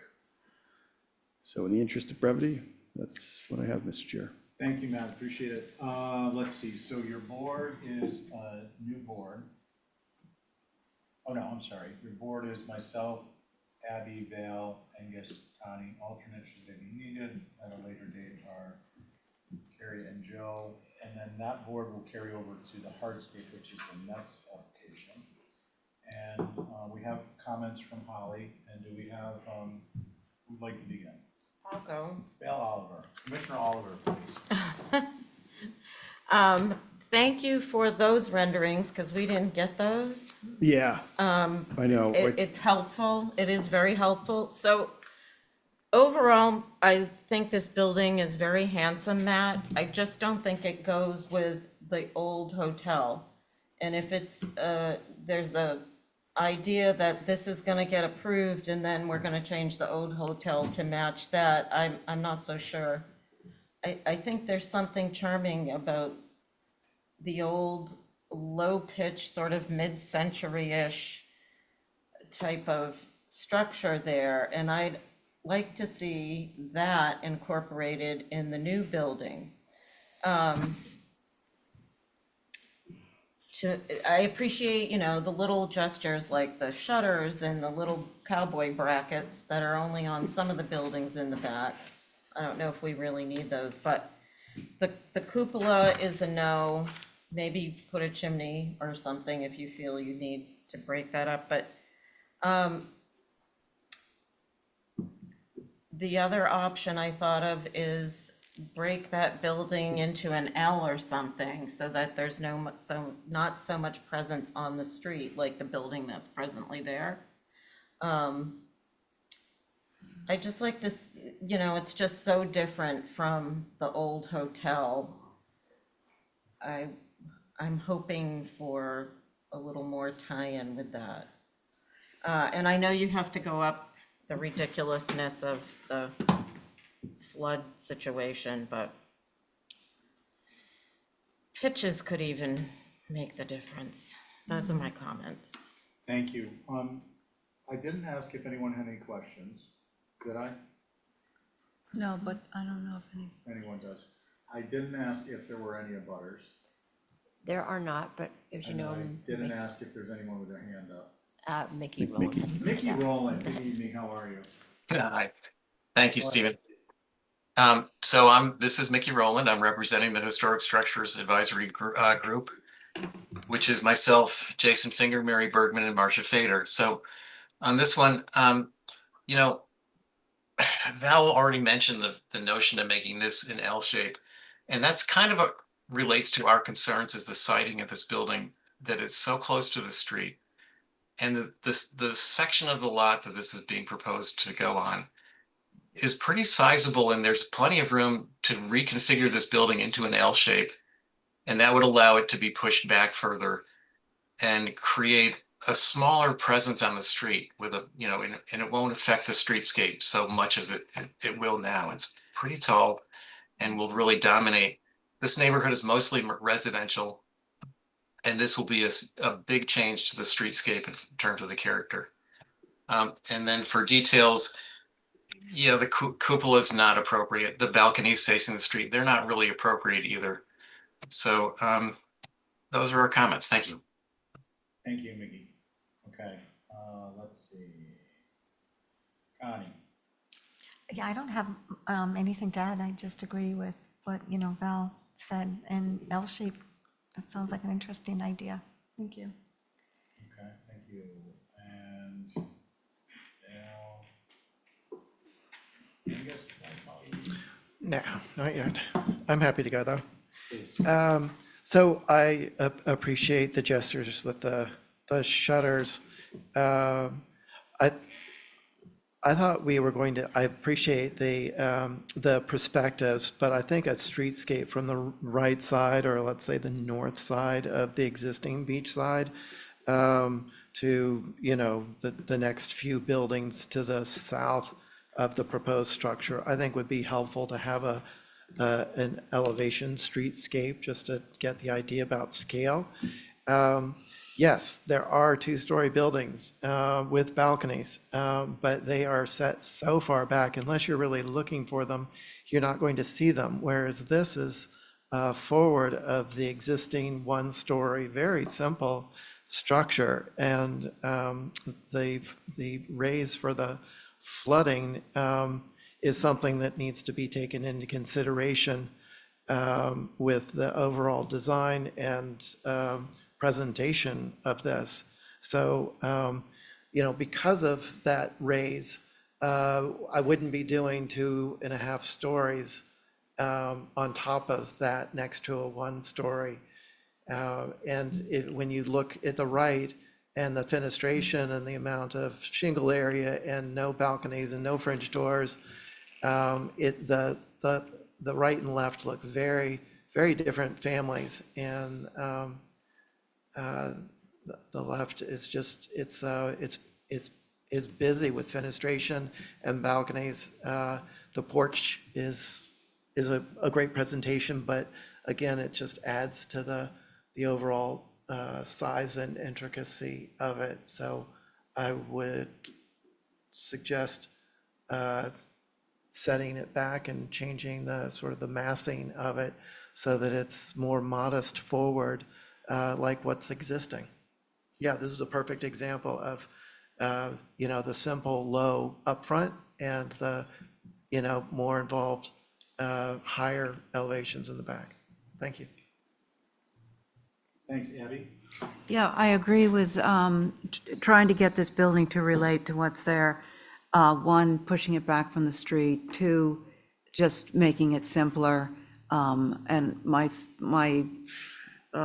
comment might be that the right side drop down to relate to the structures that are already there, instead of keeping them quite high and two-storied. So, thank you. Thanks, Abby. So I want to address one topic before I get into my own comments. Procedurally, I think it's important that we recognize the fact that we did make some comments at the last meeting. But this is the second meeting, and under the best practices, three chances for material modifications.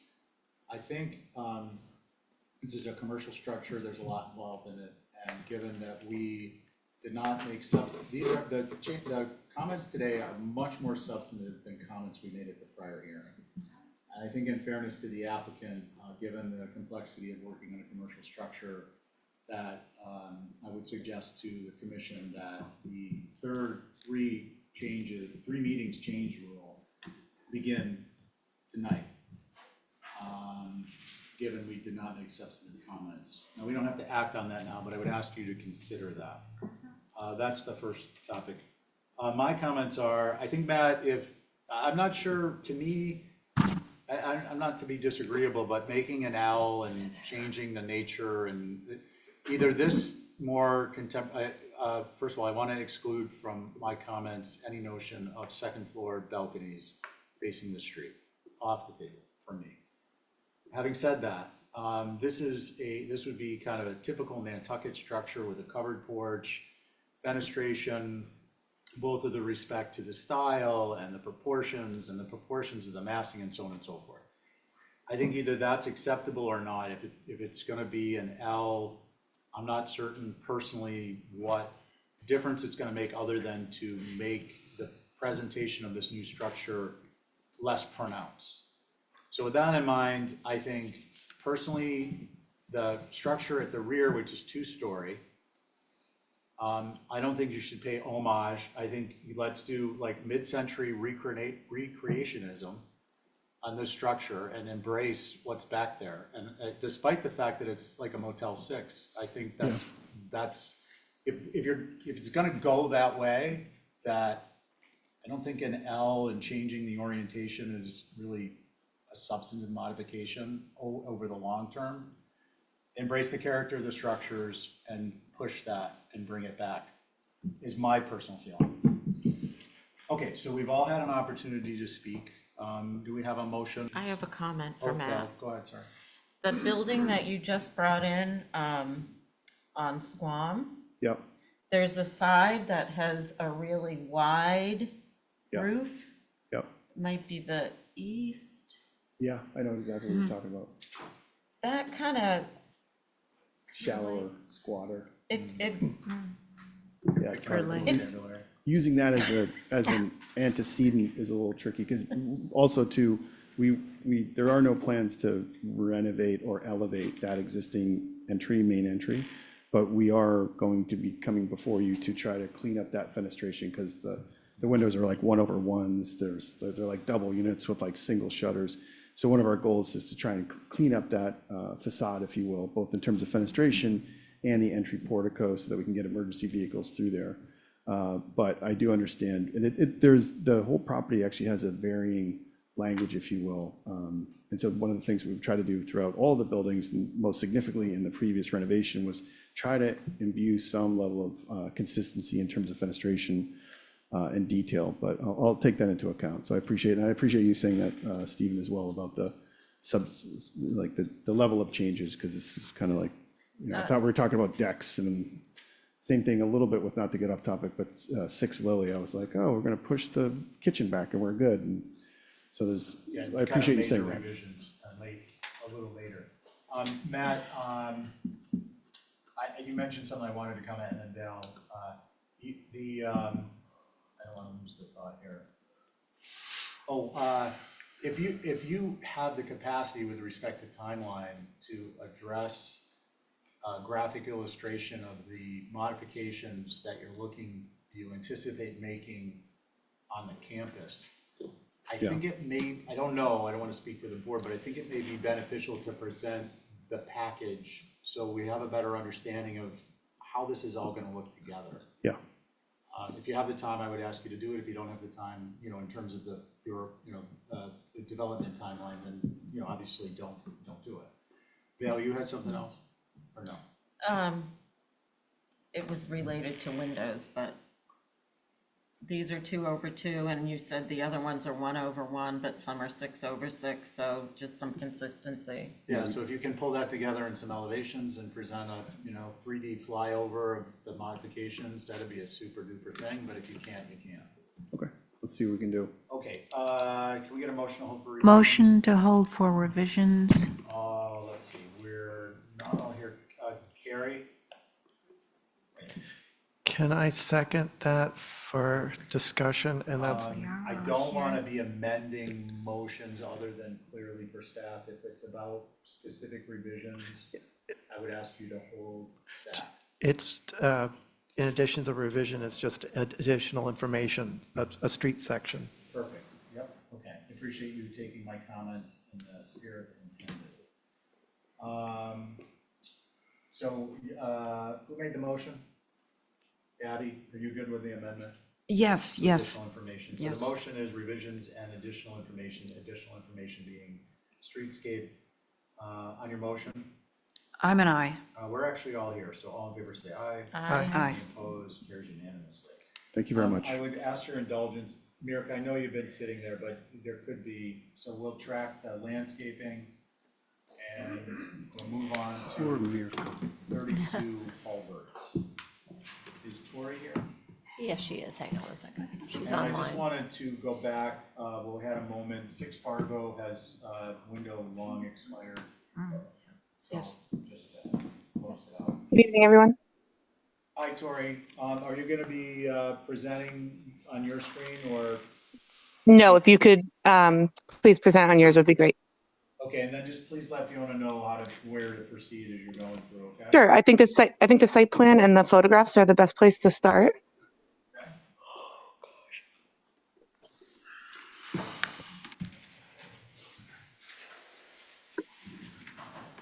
Does somebody see?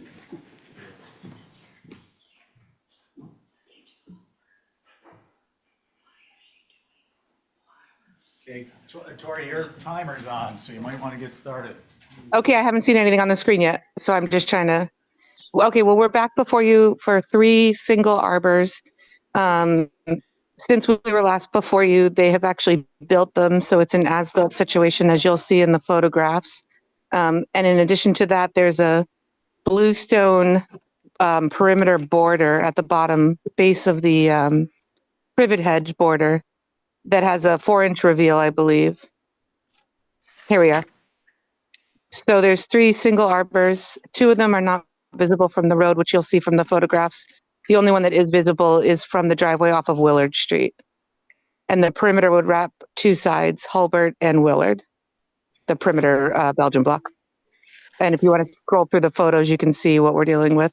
I included the prior design, even though they changed the design because they kind of did a combination of both. You've got an arbor above and a gate in addition to within the arbor, which you'll see in the photos. Okay, thank you. Yep. Questions for Tori? I have a question about Angus? the last image in the application with a wire upper frame of what looks like a door. Yep, through you, Mr. Chair, to Angus. That is only included in this round to show you the arbor top, not the gate in between. The gate in between that they're proposing, you'll see, are the round top half Thank you. board, bottom half. Yep. Anything else, Angus, on questions? Mm-mm. Anyone else, questions? Val? So these are all there. Yes, they built them since I was last before you.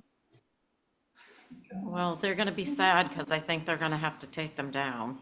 Yeah, there might be a, That's why we're before you, to figure this out. Yeah. to put a notice in the paper for the Tioli to, somebody will be out there to snooker those up in a second. Okay, do we have any This one on the abutters? screen. Do we have any abutters? Mickey, you guys got anything on this? Yeah, very quickly. You know, we're not opposed to arbors, but these arbors are just not appropriate. They're way too complicated and foreign to probably all of Nantucket. And the Belgian block border around the perimeter, it's also very unusual. I don't think there are any in the Brant Point area. So I think that's just off the table also. Thank you. Thanks. From your lips to God's ear. Who would like to begin? Regular board? I can go. Or no, I'm not. I'm sorry. It's Oh. myself, Abby, Val, Angus, and Connie. Right, should I continue? Yeah, no, please. So these are quite stylized. They have a Japanese feel, which is fine, but it doesn't seem anything like you see around the Hulbert Ave. And I don't understand why the whole corner has Belgian block going around when that seems like an anomaly as well. So those are my thoughts. Thank you. Thanks. Angus? Yeah, none of this seems appropriate for the reasons stated. Okay. Val? I have nothing to add. Connie? May I, when you're ready? No, hold on. Connie? I also have nothing to add, but I agree with what's been said. Geez, does that leave me? So, yeah, I agree. I think my next comment is that a denial should indicate if that is the direction we're going to go in. Based upon the input from the commissioners, that's my read, and it should indicate that the application submitted is denied. The structures that were installed without HCC approval should be immediately removed. May I make a comment?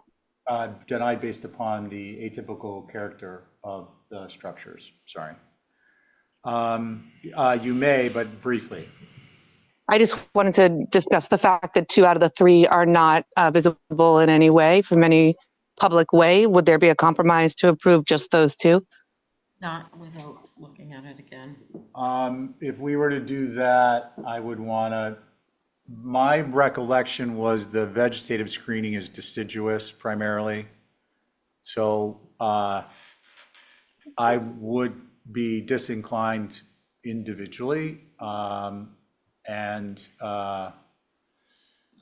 unless the one that is clearly visible is removed as a measure of good faith, and we hold the application over till the leaves fall, and then we go from there. But that would also be subject to an extension having been signed. Yep, and I would I'm agree not with what speaking- you just. I want to just be clear, Tori, sorry to interrupt, but I'm not speaking for the commission. That's the I only understand. potential path I see for that. That's what I was suggesting, possibly the split between the 2, remove the one that's visible, Yeah. hold with an extension, something to that effect. Thanks. Would you guys, is there any appetite for holding this subject to, I just want to be very careful with this. I want to be very clear too. If we were to hold this, it would be on the good faith effort of the applicant, and if the applicant, the owner of the property, and if they don't exhibit good faith, and I'm not suggesting they won't, but there is some concern given they've installed these without HCC approval. And clearly, I would think they're aware, 32 Hulbert, and the work that's been done on the property, that there is HCC approval required for structures. So the question becomes, do we deny, or do we outright, or do we have asked that let's see, we could pick this up, bear with me. We could motion to hold it over, hold deliberation over until when is our next meeting? Well, the new business is the 18th, and then the old business will be December 2nd. So November 18th, which is 3 weeks away. And we could hold this over to the beginning of the agenda, subject to a view, and we could make a determination at that point that determination based upon, could be either a denial, or it could be that we go down and we see that the visible one has been removed, and we don't have to act on that one, and we would motion to hold the application for review once the leaves fall, subject to an extension. Or we can just do a denial. I would suggest that a denial tonight without another view, so we can be certain of purview, is important. And when I say purview, I don't want that to be misconstrued. When the leaves fall off, it's visible, so that's still in our purview. But I personally want to make a determination of whether that's the case. Mr. Chair, what about the Belgian block border? Belgian black border, we can address now with further discussion, and we could address at the next hearing. Okay. Could I just No, comment on Tori, the Belgian Tori, I block? gotta have you hold there. Thank you. We're talking deliberation and we're moving on. This is an as-built situation. I just want Tori, to clarify thank that you. Your mic you're done. Thank you. You guys, can somebody help me with a little bit of understanding of how you'd like to approach this? I'm happy to go either way, but you've spent a little bit of time to sort of, create a path to a later review, which I'm fine with as well. So we're gonna hold, I think the motion would be to hold for review on, Kathy, do you know, we're good to go through the 18th? Yeah. Okay, I just want to, Troy has her hand up again. okay, but yeah, yes. we're in the motion stage at this point. So the motion would be to pick this up at the beginning of the November 18th meeting, subject to a view, and it will be the applicant's option to remove the arbor and gateway that's visible. And if they don't, they don't, but we'll be making a determination then at the next meeting. I would also like to consider there be some kind of fine, whether you can see it or not. People are starting to do this. Okay, Build stuff, oh, you can't see it. okay. And then we say, oh, you can't see it, it's fine. Well, it's deliberate. I think that's a fair point, but just for clarification, the motion would be, we would make that determination at the next meeting, so fair point. The motion would be to hold to the 18th, subject to a view. Okay, Is that your motion? I'll make that my motion. Okay. So on your motion, Val, Aye. and actually, we all are here, so all in favor say aye. Aye. Any opposed? Okay, that carries unanimously. We have some sustenance has arrived.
Okay, Linda's ready. Okay, let's take another half hour. Yeah. And then you're not ready. No, it's not. Somebody's in a bad mood. Long drive and a All right, who's got the chocolates? Oh, really? Really?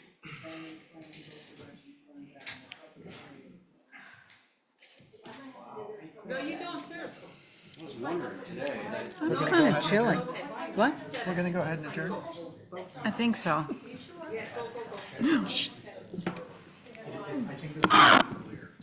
Yeah, but I think I like this spaghetti sauce. I guess that's my thing. It's sweet. Hi, folks. We have the esteemed Lynn Williams, who has suffered greatly traveling. Don't get on the boat if it looks like it's too windy. Like a new girl. Bad. All right, so we're on 25 Prospect. Prospect Street. Yep. It's regular members. Okay. And now the Prospect. For both. I'll never find it. Timer, please. 9:23. Y'all ready? Yep. I think you probably all know it. It's sort of an odd duck in the middle of a group that's dates back to 1822, 1800, and 1850. The house next to it was built in 1970, and the front house is 1989. Dr. Mulcahy, God bless you. Oh, bless you. Dr. Mulcahy couldn't be here because he's still got patients in the chair there at the dentist office. Linda, your honor time. He wants to remove the garage, I'll just take them both, garage and the shed, which is up at a different elevation, as you can see from all the pictures and the grading. And it's sort of an atypical structure inside. It's still open where the shop and the garage was, and they built a loft, which is only available by a ladder. There are two very small bedrooms on the left. It is suffering from a substantial amount of mold and water intrusion because it is so far below the rise, the 6 to 8 foot rise in the back, where all the water just pours into the back of the structure. And a lot of the vines and stuff are growing into the structure in the back. So they're underneath the shingles and in the wall. And he'd like to get a demo move on it. We're obviously going to try to move it. I've had one request to take a look at it for a move. I've had 10 requests for the shed. So clearly the shed can be demoed or moved. It's just going to be difficult getting it out of there without going through the neighbor's property. You have a letter from the immediate abutter to the north, which this lot back in the day used to be part of. And Deborah Coate sent a positive letter in supporting the move or demo and relying on the HDC to approve a more appropriate structure like the rest of them over there in the future. Okay.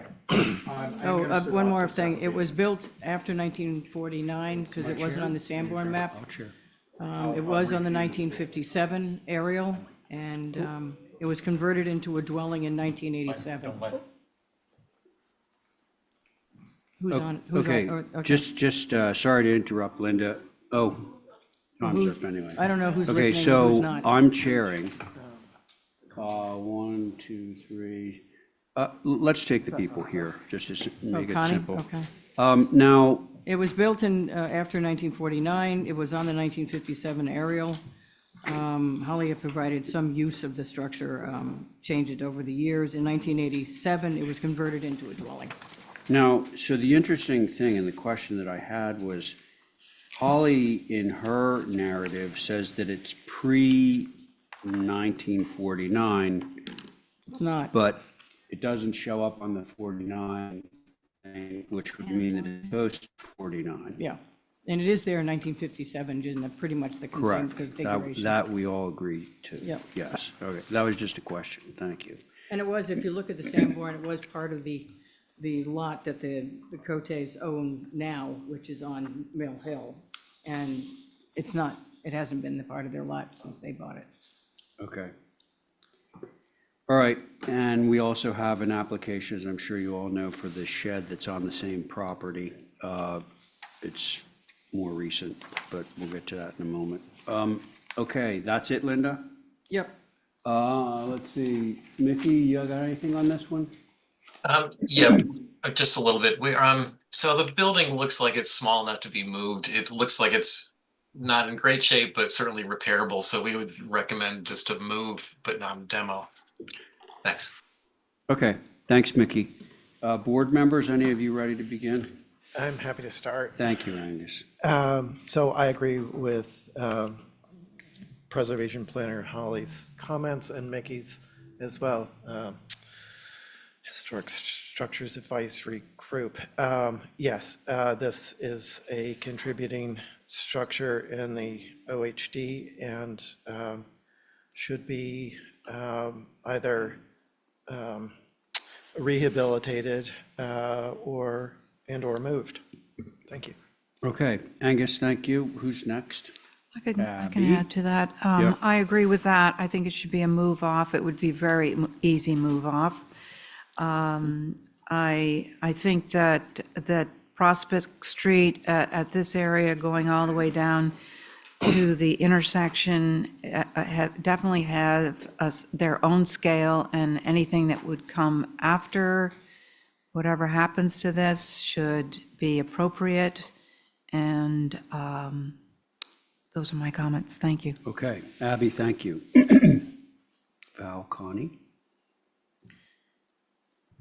If it was a garage and it has a cement floor, can they still move it? That's the They problem. can. It's open truss You know, inside. they'd have It's gonna to be impossible. Shore it up, you know. To saw off the post. You put a band around it and you lift it. Just so I'm clear, what is the year? I got a little well, confused from what Holly said to. Yeah. After 1949 It's after 49. and 'cause by 1957. Right. Between 49 and It's in 57 an antique. at some point. An antique garage. Okay. It's actually a shop for a while. Print shop, right? Print shop, yeah. Yeah. At least that's the way it's labeled, yeah. So are you finished, Val? Yeah. Okay. Connie? I would definitely be in favor of a move off. If someone would be willing to take it, it does look like it could be moved. Although now, interesting about the garage, it does look like there is damage. We're going to discuss the garage next. Because it's got a different set of criteria, at least in my opinion. Okay. The So shed? we'll get to that in a Okay, moment. yeah, so, yeah, I would hope for a move off. Thank you. Okay, thank you, Connie. Linda, I think to be safe, given this vintage, we should approve it sounds like we're pretty unanimous on this. We'd approve a move off definitely, but not a demo yet. Well, you know, there's a demo delay on this thing I do, of several months, I do. and we're gonna be back to get it demolished. Because somebody's already looked at it, and it's because of the way it's constructed inside, it's gonna be, there's nothing left. You can't have the time clock tick until it's approved. Yeah, but then we gotta wait 6 months. Okay, well, I was just counseling you, Linda. Anyway, I would be looking for a motion from one of the board members on this one and see where it goes. I'll make a motion to approve a move off Okay, without the demolition portion. without the demolition be portion. clear. Exactly. Okay, that's Angus. We can all do a voice vote. All those in favor of Angus's motion, say aye. Aye. Aye, any opposed? Okay, that carries. Now, so for the shed, which is of a more recent vintage and is, well, I don't want to sway the board, but it looks to be in pretty bad shape. What do you have to say on this one, Linda? Demo move. I mean, there are people they're looking at it, but they're not sure how bad a shape it's in until I get people up there. Okay, so do you want to tell us how old it is? I mean, everyone should know. Oh, after 1987, I can tell you that. Yep.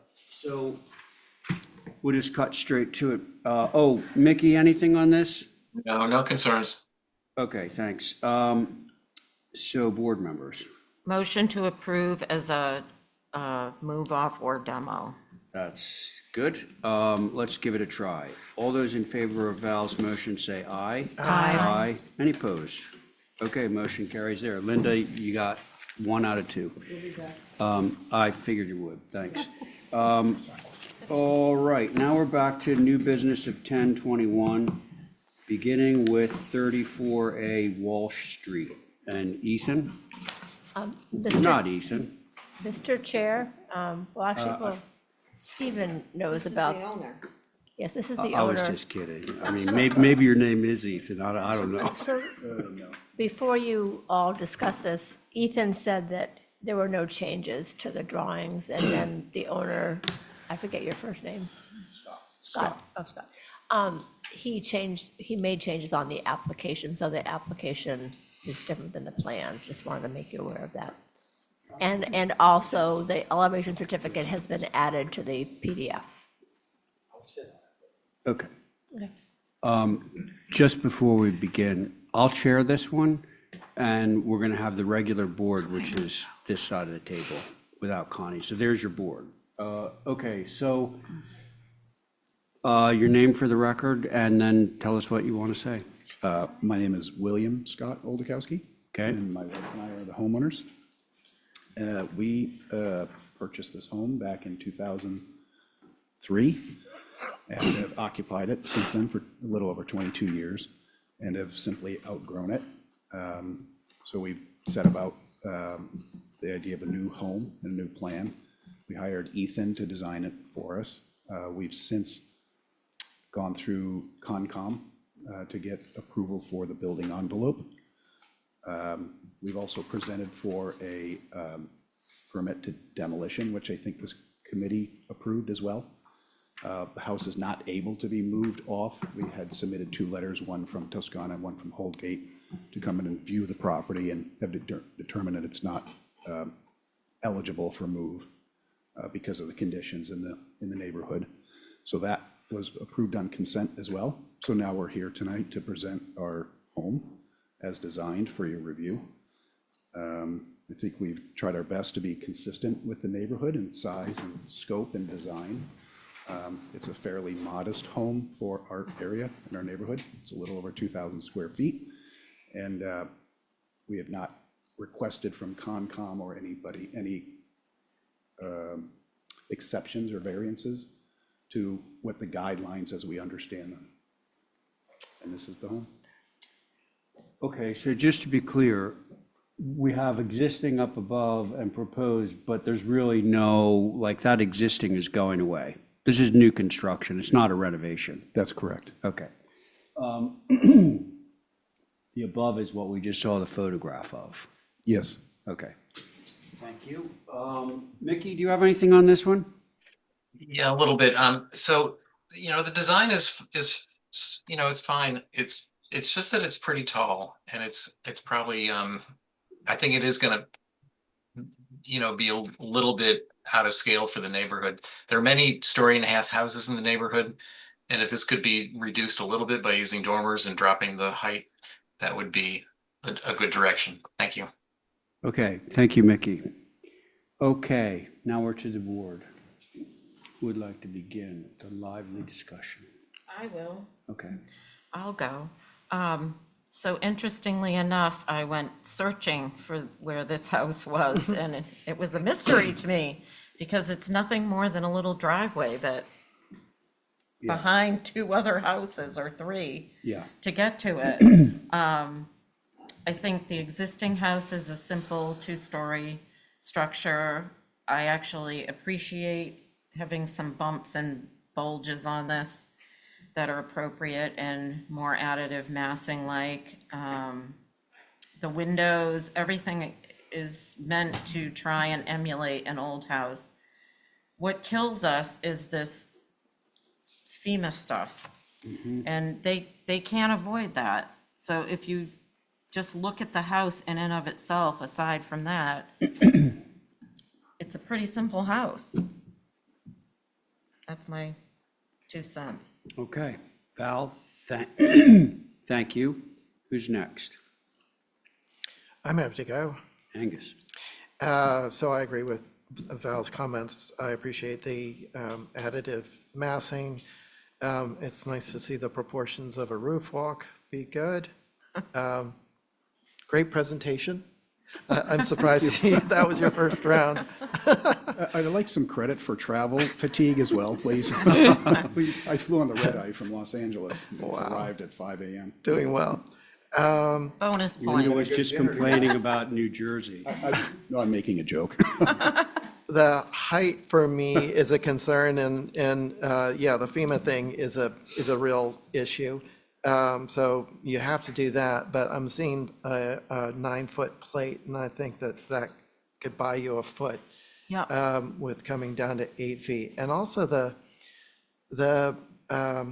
that freeze seems like it might be able to get simplified a little bit and come down like 6 inches so that you end up with more of a 7-foot plate instead of 7.6. So I think you could sort of get closer to the 30 feet that we're kind of, is usually the threshold we try for. So those are my concerns. But as far as the fenestration and the massing, I think you're good. Thanks. Okay, Angus, thank you. Let's see, Abby and Stephen. Go ahead, Abby. Okay. Yeah, I think it fits in well to the, and I like the way it looks like a building that's been added on for years with the sun porch and the older windows. I agree with my other board members that anything you can do to bring this down it's not going to stick out like a sore thumb. I mean, it's not going to, bringing down the height is going to make this fit into your neighborhood a little bit more. And so anything you can do to accomplish that would be great. Thank you. Abby, thank you. Stephen? Yeah, I don't. Oh, Stephen, I'm going to turn your mic on. Sorry, I turn around. I do not have any comments to add. Okay. It sounds like you've got a number of members who would be interested in seeing some sort of attempt to maybe get the ridge height down a little bit. But it sounds like generally you're pretty good to go. So I think if we could have a motion just first to see if we can get some minor revisions that address the ridge height, I think we are pretty close. Would you Yes, go ahead. mind if I comment? Yeah, no, go ahead. I agree with you completely. I think the FEMA problem down there is significant. And if you had the authority to allow us to shrink it down, we certainly would lower the house just from an elevation off grade. That was not our choice. Yeah. And because we are in the zone 7-foot elevation, but I believe that Massachusetts has added another 2 or 3 feet on top of the FEMA requirement. Right. And the reason we decided to go a little bit higher on the roof pitch, the 912, which added that extra foot or so, because the building itself is only, I think, 26 feet. We were worried that it was going to be so high off the ground and the structure was going to be squat. It was going to look a little bit odd if you looked at it from that perspective. And we are at this height substantially below some of our neighbors, or immediate abutters. Okay. Stephen wants to make a motion. What's your motion, sir? I just want to comment one thing. I think given the, before I do, given the, I think that the structure is appropriately designed as is, as prior comments stated, except for with respect to the height. I think with respect to appropriately designed includes the roof pitches. Therefore, the only way to lower the structure is actually to decrease the ceiling to floor heights. Agree. Floor to ceiling heights. A typical person, and my motion would be to decrease the interior, decrease the height of the structure by 1 foot. And if it's, I would say 6 inches on the first floor and 6 inches on the second floor. And that would be as a notation on the COA and revision of the overall height. Actually, I think what we would want to do is an Exhibit A, which would indicate this change as Xing out the heights of the structure as shown in the drawings, indicating that the structure will be 1 foot shorter and it will be taken out of each floor. Okay. So, because you're not here every Tuesday to, see what we're doing, Stephen is approving your project. And I think that the board is probably going to vote in favor of this. Stephen is essentially approving your project with the proviso that you submit a set of drawings that show the ridge coming down. The roof pitch is not changing. Okay. You can take room out of the headers of the, plate and that sort of thing, and manage to get yourself down a foot. And then you submit those drawings and you're good to go, and you don't have to come back to us. Okay? And That's essentially Stephen's motion. And I just want to clarify, I'm going to label the drawings NTS, not to scale. And what the determining factor will be is the actual heights need to be changed. Right. Because having a whole set of drawings redrawn for this modification seems to me not necessary. It's fine. Perhaps maybe even a little unreasonable, given it can be modified with a notation on the drawings. Yeah. Val? Oh, wait, sorry, your turn now. I'm good with the 1 foot, eliminating the 1 foot. I'm not so sure we should specify where he takes the foot out. No, We're we're talking about leaving the pitch the same. Well, because the second floors are only 7.6, the plate height. They might want to just take the foot off the first floor, so.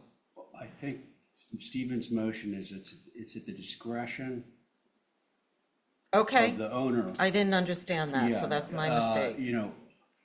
With the exception of changing the roof pitch, which is now an 8, and I would not want to see it go to a 7. So, any other comments, questions? Because I do want to put Stephen's motion to a vote. We good? Yeah? All those in favor of Stephen's motion say aye. Aye. Any opposed?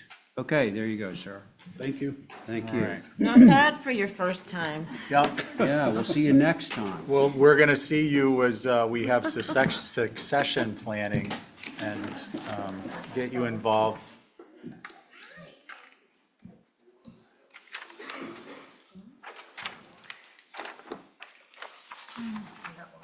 Wait, this is, wait, there's no other drawings? Builders go by the plans. Well, we need the other, we're gonna need the other 2 elevations. So I'm gonna mark up Exhibit A tomorrow on my lunch break. Oh, there, perfect. Thank you. Okay, Oh, are you guys ready for me to start, or you want me to wait?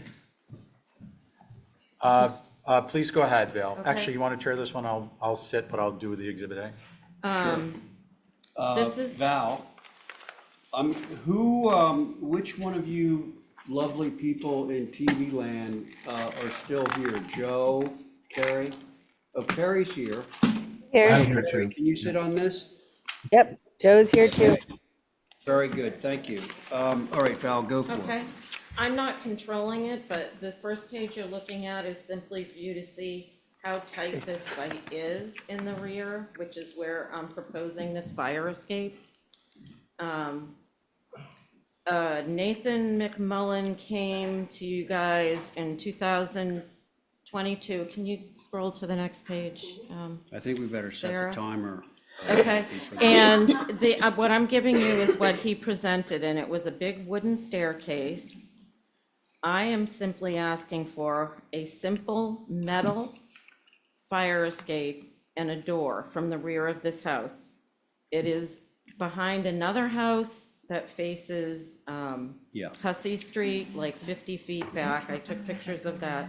I'm also giving you examples of wood, metal fire escapes around town, and I think versus wood, it kind of blends away into the background, as indiscreet as it can possibly be, and still have somebody who is concerned with their safety. It's tucked against the building. We know this is a historic building, and they're very conscious about that, and they don't want to do anything to harm it. They just want a second egress from the second floor where their bedroom is after witnessing the veranda fire. So it's coming down the back of the house again, which is a tight site if you look at the site plan, onto the deck that exists, and that's it. We're happy to paint it. Holly suggested painting it the same color as the trim. That's Well, fine. Hey, I don't know, can you paint metal? I guess you can. You can, Yeah. yeah. And I My had initially car thought is black, but we're open to suggestion on that. Then we don't have to move the oil tank or anything else. It is not a big, huge wood structure. It is simply an egress. Okay. Val, thank you. Thank you very much. Mickey, anything to say? We're fine with this if it's painted gray. I thought so. So it'll be the gray of my car. That's it's an Gunmetal. approved Nantucket car color. But so, comments from the board? How do we all feel about it? I'm fine with it, with it being a Quaker gray, and I so appreciate this compared to the last proposal, so kudos. Thank you, Angus. Abby? I think it's brilliant, Val, because the last one was so complicated, and I think people were afraid they could see it from the back, hussy or something, and this one's so simple, but yeah, I'd like it to be like a darker charcoal gray, like Ray's car. Okay, thank you. Connie? No concerns. Okay. Carrie, TV Land? Yep, no concerns. The deck exists on the first floor, right, Val? Yes. Yes, you can see it in the photos. Yep, I see it. Okay, thanks. Val, what's the color of the house? Is it Nantucket gray? It's like a Quaker gray. I think it is Quaker gray. So should we just say Quaker gray? Would everybody be okay Yeah. with that? Just to keep it I simple. was kind of looking forward to the new paint chip at Marine Home Center and Ray's car. No, we Marie's car want chip. it to blend in. They don't want Yeah, this to be a okay. feature that All right. stands out. Motion, please. Motion to approve as submitted with Quaker, painted Quaker gray. Very good. match the I got trim. I do have to match do the a trim. roll call on that. Carrie, on the motion. Aye. Very good. Connie, Aye. Abby, Aye. and Angus. Aye. And I'm in favor. There you go. Thank you. Carries. Let's see, that was Quince, Goldfinch. Oh, that's you too, Val. Yeah. Now I'm proposing a dormer on one side of this house, built in the 1980s, probably when I worked for Larry Morey and they first did the subdivision. It's just a simple shed dormer and changing the kitchen windows from a casement to a double hung. I know the middle of the window doesn't line up with the eaves, but I think things over there are tight enough together. It's not hugely visible. The HOA has approved it. And Val? we can't set it back because of the way the floor joists Val? are going. Okay, I'm going to cut to the chase, Okay. because I did review this for consent. okay. My only issue was that the dormer seemed quite long, which I was questioning how visible that's going to be as you drive down the road. I Like, are you provided going to some be looking photos. fully at the side of that building? No, because there's a building right next to it. You'll see it obliquely. There's a photo. Oh,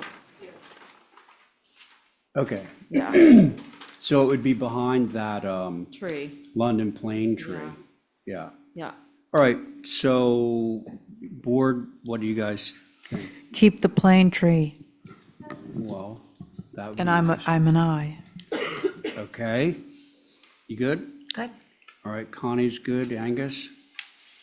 Yeah, I share your concern, Ray, about the length of it. I wish this other house weren't set behind the facade and were more forward and actually obstructing the view, but, And I didn't identify the board in advance. Thank you, Angus. But Carrie, can you sit on this one as well? Yep, and I'm with the rest. I agree with everybody.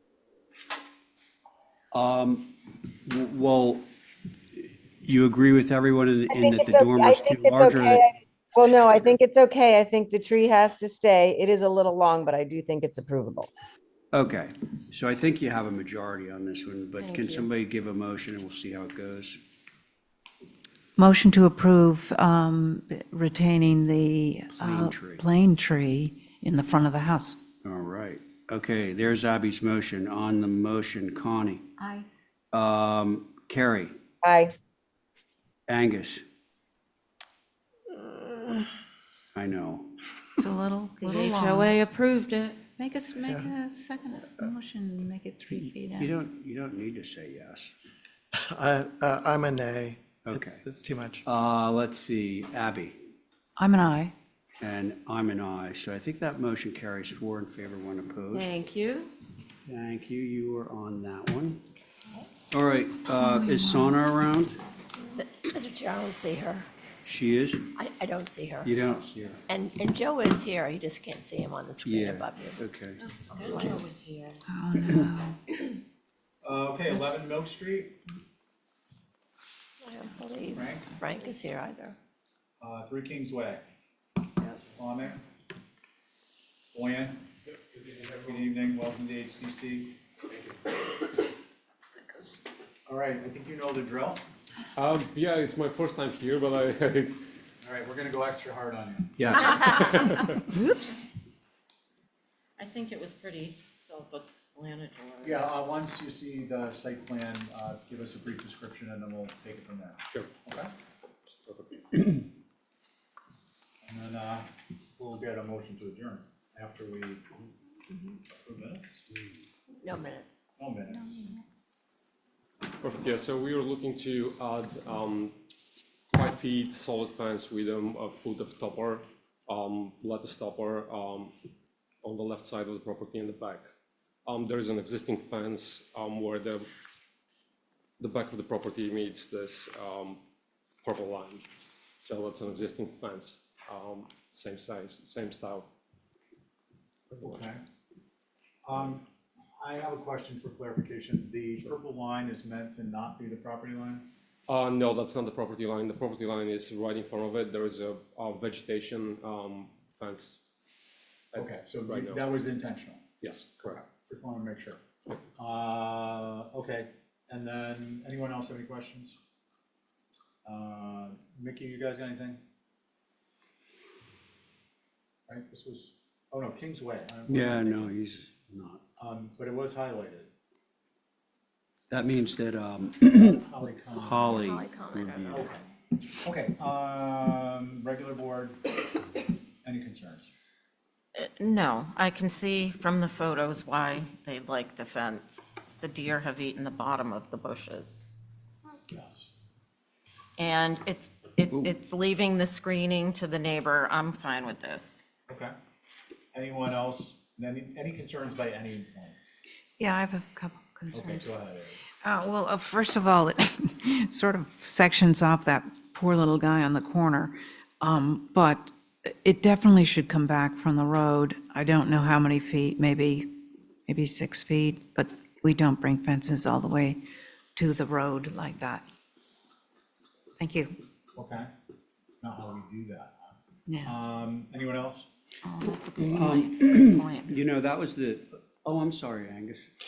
No, go ahead. I'll go after. Ray and then. Well, I was basically gonna say, I had kind of the same thought as Abby on this, seeing as it's going right up to the property line on Kings Way. And maybe we could hold that to be a little bit lower until we get as far as the front of the neighbor's house. If you see where that is on the I locust. getcha. That's a good suggestion. Right, that would be an exhibit A, Yeah. and, do we have a Well, motion? actually, Angus, what would? Yeah, so this is a hedge-heavy neighborhood where everyone is sort of cordoned off with hedges. And so this was kind of different to do a fence, actually. I really didn't see a fence like this on this street or on this block. And so I think a 5-and-1 would work better. I thought that's what he was proposing. Well, it's something's different It was a with 5 it. foot. It is 5 Five? foot with lattice top. So that's Yeah, 6. So So, Yeah, 5 and 1. so, 6 feet. it seems too high and too solid, but I agree with what's been said about it being set back from Kingsway, But when you wrap the corner around to Paul Jones Road, it's really visible to the left of that house on the corner. It's kind of, it reminds me of that stretch along Nantucket Road where the evergreens grew up and the trunks are all there. Yeah. And so you see the fence that should have been screened, but it's a whole line. So I feel like it's a visual detracts from the neighborhood. Can I point Val something and out? then Ray. Look at the aerial, and you see how there's a big thick hedge that comes all the way to the street? Which side So- which side is the fence on? The fence is on the inside, like away from the hedge. The people with the hedge is staying. These guys are on the other side of it.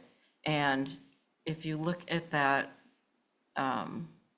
So from that aerial, you'll see even if they stop the fence back, let's say at the edge of the building, the neighbor's building, there's still gonna be hedge there. Yeah. So they don't even need to carry the fence any farther ahead, I don't think, unless it's a low thing. Yeah. So, yeah, so that leads me to I just want to clarify before I vote. Gotcha. That the fence from John Paul Jones, you won't see this fence. No, it's behind the hedge. It's behind that head. Yeah. It's behind those lollipop trees. Yeah, Lollipop. yeah. All right. So Val, are you suggesting a motion? Yeah, I could make a motion to approve having the 6-foot fence stop at the edge of the building that's in neighbors. front of it on Paul Jones, and we can do that with an Exhibit A. I think that is. Do you understand that? I believe so. So basically, the front of the street, the fence is not gonna go all the way to the hedge, but it's gonna be, Setback. setback. Setback from the property line. Yep. Okay. Typically, if that hedge wasn't there, we never let a tall fence go all the way to the street for visibility reasons. Yep. So we try to stop it near the edge of the building that's closest to it. And Val, your motion includes that the the vegetation, the limited visibility created by the vegetation will be maintained in perpetuity. It's not their hedge, but okay. Well, but if we let them put the fence up there, we've got to make sure that it's going to be maintained. Right? That's from John Paul Jones. All that's open underneath. But that's here? Yep. No. Here. That's the house on. It looks like a good place to plant some hydrangeas. So if this is covered, yeah. I think if this has a fence, that's gonna block what you can see is what they're trying to do, right? Yeah, you're just going to see And the, this is from the road. It's actually going to look better, I think. I think so. That's all you see is the fence. Yeah. Well, it's not on this side, right? This is a natural to weather fence, correct? It is. And is it cedar or PVC? Is this a, You see underneath this, you see the whole thing. well, what do you suggest? Guys, the crosstalk stuff is not good. So can I second that motion for discussion? And that is to maintain the vegetation hedge in front of the fence so that you don't see the fence.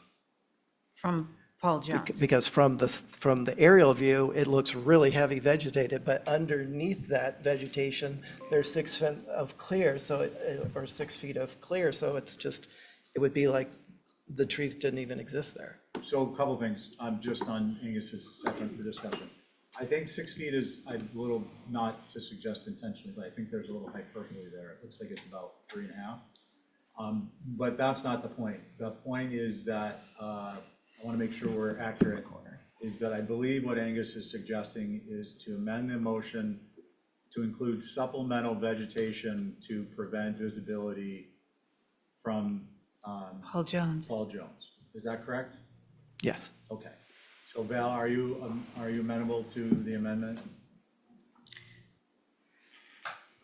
I don't think it's necessary, And I don't know who owns the hedge. If the hedge is owned by the guy they're trying to screen it from, how are they gonna be in charge of keeping it vegetated? Well, I think the thing is that it's facing Paul Jones Road, so there isn't, the owner of the property would be the town.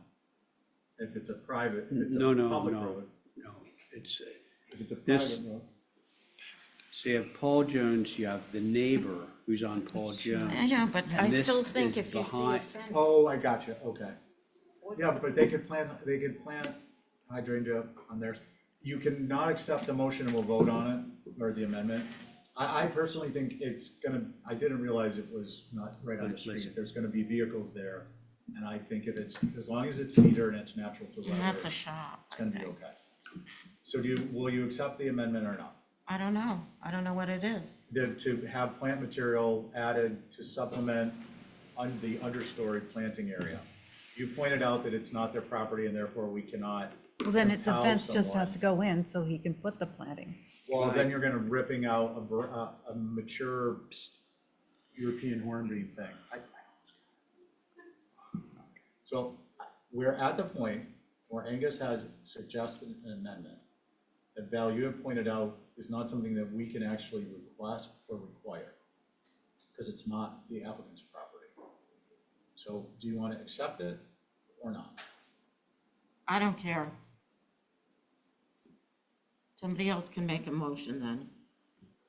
So you withdraw your I, motion? yeah. All right, so for the purpose of moving forward in a way that we can actually make a determination based upon our authority, I'm gonna make a motion to accept it as Exhibit A, showing the fence 5 feet back from which street? Kingsway. Kingsway, and natural to weather, red cedar, which it is indicated in the application. It's actually more than 5 Is feet. that your motion? Yeah. Okay. It goes, no, it goes back to the. Even hou- to the building. You said to the neighbor's house. It comes back to the neighbor's house, the corner of Yeah, the neighbor's house. I thought Val had said 5 feet, but whatever No. that dimension is. So the fence shown along Kingsway will be rebaited to the front right corner of the neighboring house as viewed from Kingsway And when it for was, Exhibit A. okay. That's my motion. Did you say all those in favor? All those in favor? Is it the regular board That's a here? regular board. Okay. Is- Aye. Aye. Did we go with the supplemental No, vegetation because on? we can't Okay. require Okay, supplemental all right. vegetation on someone Okay. else's property. I'm actually an aye. Okay, so. They can put it up if they want. Yeah, Angus, And I'm an A. I'm sorry. Thank you. Val, will you mind doing the Exhibit A? No, No, you thank won't you. mind? No, I won't mind. Okay, thank you. I'm faded. All right, so we are now at that point in the meeting where we're gonna ask for John McLaughlin. Motion to remove ourselves. Motion to dismount, adjourn.